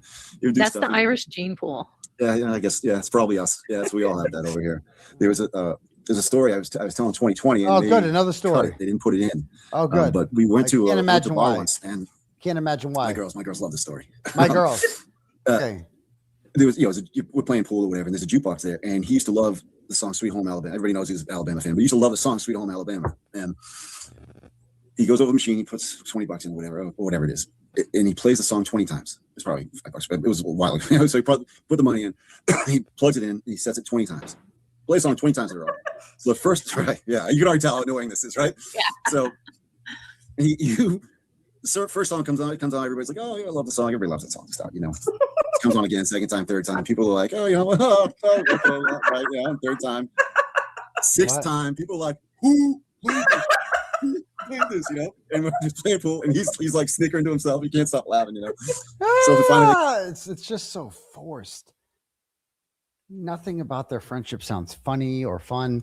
It's just like, in every story he tells involves drinking and going out. Like nothing about getting to know him as a person. Nothing at all. Nothing. Go over and they boom, pull the machine, pull the plug. Oh, no. Everybody loses their money, and of course, An hour later, goes back over. Boom, puts it in. No. Plays it again. and it comes back on again. And some people remembered, some forgot. By the time the second time came on, they're like, pull the plug right now. Pull that out of there. And he's like, Oh, that is so funny. That's So he would make a great Twitter troll. Say it again? Yeah. What? He would make a good I Twitter. said he would There's make a great Twitter troll. Oh, He sorry. was trolling them. Yeah. You know, there's an app now that you can get into jukeboxes in bars, and Oh. you can play songs on their jukebox. Oh. Did you know that? Oh, thanks, Big No. Red. Oh, that's Yes, really you can do wow. Wow. Thanks, Big Red. Who doesn't know that? Look at it. She's like, yeah, you can do that. Okay. Thanks, Big Red. Thanks. Thanks for that. You guys, because my Yeah. kids Is this- do it. Oh, wait, that's oh, well, we used to have to use quarters. Now you put Yeah, your no, there's an app, and like you can pick a bar and you can like start playing songs. So like what? I need that football app. Okay. season, Even if like, you're you not can get there? into- Yeah. Oh, Right. you're not there? That's good to know. So you can get into like if during football season, if it's one of your rivals, you can get into their local bars and start playing songs. Okay. I can't even watch this anymore. It's just fucking painful. We're like 25 minutes in. So there you go. That's John's closest friend. And we really learned a lot about him. So thank you for that insight there, John Jackson. Okay, cool. All right. Let me, I'm a little tired here. So let me read some cash apps here and turtle chats and cash apps and all that fun shit. And then we'll call it a night. Shall we? Oh, sorry. I'm tired. Yikes. All right. Here we go.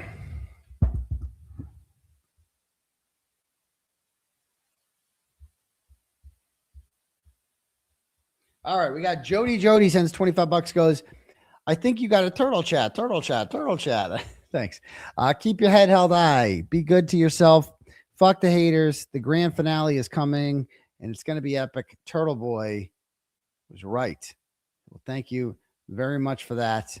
And the grand finale is coming in December or July. We'll see if we get that motion to dismiss, but can't count on anything. Jennifer sends $10, goes, more bad news for Proctor. The Committee for Public Counsel Services has publicly requested the state police disclose every single case he worked on. CPCS is going to review every case, just like the crime lab scandals. You and Karen are going to change masks for the better. Exactly. And now you hate to see it. Now you actually love to see it, but Jen from Jersey sends $5, goes,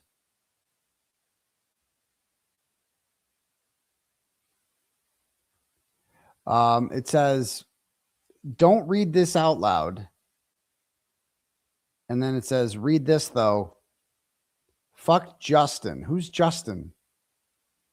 I don't know who's Justin. I don't know what Justin is. Well, thank you. All right, next. Kane sends $25 and goes, would you be willing to make an appearance on the J7 and Kane show? We just need 15 minutes. You guys have a show? Is that Kane from Minifan? From the Miniverse? Sure. I'll give you 15 minutes. I'll give you 15 minutes with anyone, but I'm going to keep it real. And I'm not interested in a back and forth with J7 about like, she's sending people after me, and I'm not into that. You know, she got to chill. And I hope she apologizes too, because she also owes an apology, in my opinion. All right, next. Dirty Dutch sends $5, goes, Kate's name should be fish or steak. She clearly eats too many. I mean, those are healthy foods, though. Fish or fish steak or fish stick. I see. Farrah sends $5 and goes, I can never get my member milestone to send. Glad to have supported you for the past 7 months. It is simple. Just don't be an a-hole and Turtleboy won't write about you. Free Turtleboy. Thank you, Farrah. It is a really simple formula. Tammy sends $10, goes, please explain why C.F. McCarthy's In the Waterfall are involved in your civil lawsuit with Karen when they should be sued under dram shop laws. Okay, thank you. No clue. Josh sends $10 and goes, as great guy as John O'Keefe was, his friends still talk about him as an it or a person. This friend wants the attention, so does Paul. What? These people are sick. Yeah, I agree. At 4Dread sends $5 goes, John Jackson stories are before the Sox broke that century-old curse. John Jackson stories take a century to tell. He just never goes anywhere with them. The question is for, this is Lisa sends $10 and says, the question is for Cheese Dick. You claim Johnny was always aware of his surroundings, but not aware enough to move out of the way before a massive SUV reversed into him. That is such a good point. That last story he told is like, yeah, when we go to concerts, John was like the anal retentive one, always paying attention to everything, knew where all the exits were, knew all this. But he missed a fucking car driving at him somehow. He missed that. Somehow he missed that. Oh my God. Such a good point. Such a good point. Yikes. Wow. And I bet you one thing, if that's true, which I believe that he was like wicked anal retentive and attention to detail. So you're telling me that like he really pays attention to everything. So he would know if Brian Higgins was texting his girl at the bar while John was standing next to him. He would know about that, right? He would know because he's wicked. He pays attention. So he sees Higgins texting his girl at 11:30, and he might have known about other times Higgins was texting him. And then he goes to a house and he's drunk, and Higgins is there, and maybe he confronted him about that. Maybe. And maybe a fight broke out. And maybe Brian Albert didn't appreciate Higgins being disrespected in his house. And maybe Colin Albert jumped in because we know Colin Albert was there because Chris Albert said he was there at the time. Chris Albert's own testimony puts his son in the house at that time. Interesting. That's a very good point, Lisa. Thank you for bringing that up. Let me just refresh one more time. Okay, no, we're good. Cash apps. We got any cash apps? Brian Young sends $10 and goes, I saw the couple take the picture at Mohegan Sun yesterday. I don't know what you're talking about, Brian.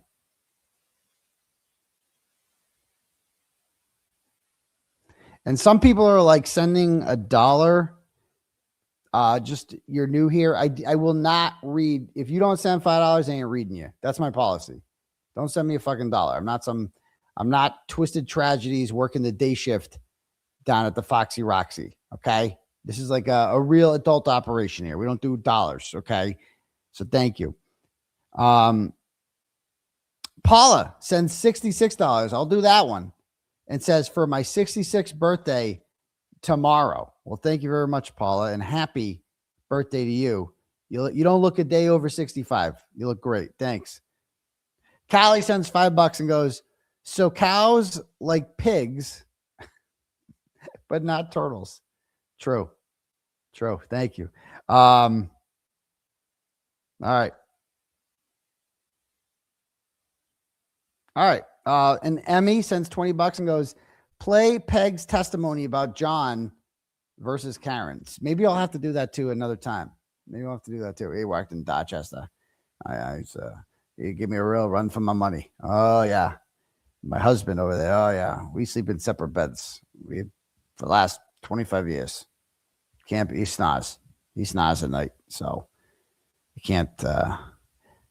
can't be around him. John Sr. Oh, he's they call him Papa. That's not what I call him. I call him douchebag. He's always around. Let me tell you. He always hogs the remote too. Trying to watch my programs. And Paul comes over. Oh, get out of here, Paul. I don't even want to see him. And then Johnny would come over and he'd bring those two kids. Kaylee. Oh, then Patrick. He's a hellraiser. That one. He's just like his grandfather. Not a good sign. He's gonna grow up, gonna drive some poor lady nuts. I pity the girl that meets him. Let me tell you. I pity the girl that gets involved with Patrick because he's gonna give her a run for her money. I'll tell you that much right now. You're not gonna like it very much. And so what do you do all day, Peg? I watch my soaps. Then I, try to play a little Keno. Get some scratches. Yep. Then I, call up the girls, Jen. Jen brings me out to lunch. I usually get some French onion soup, maybe a little tuna. I eat like half of it. And then, then I go and I watch some more TV, and then Jen buys me more shit, and then Kerry calls, and I talk to Kerry, and she's the talk of that one. I want to drive me off a fucking cliff. Let me tell you, her and Patrick, I throw them right in the hole together. Her and Kerry and Patrick can get right in the fucking hole, and then oh man, so that's what I do with my time. And I smoke all the Virginia Slims. That's Peggy's day. Oh my God. Peg leg. Mrs. O'Keefe. You have to call her Mrs. O'Keefe. I forgot about that. Okay. Let me just read the rest of these. 𝗫𝗄𝗃𝗃, my girl, says like and subscribe. Thank you, dear. I appreciate that. She's the one that got this whole thing fucking started. With Meredith. Like, it all started with that. She couldn't get over it. Her and Lindsay. Look at me. I'm Sandra is a new member. Welcome aboard. Awesome. Darlene is throwing around a membership. Enjoy it. Whoever caught the lucky one. Team Turtleboy since 2019. Much love, says Justin Tube Socks. Okay. It's a long time, almost 10 years. That was a big year, 2017. Tammy Fowler says, sending love from Kansas. Some Jayhawk Turtle Riders. Love to see it. Jen Beam says this super chat is for Will's super chat. Damn, super chat. Thank you. All right.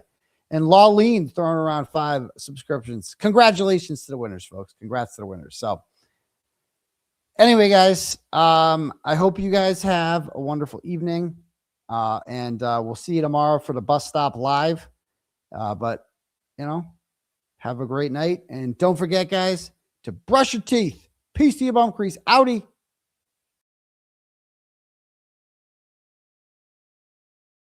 Got the facts in my head, lights Commonwealth tripping, but the truth stay calm.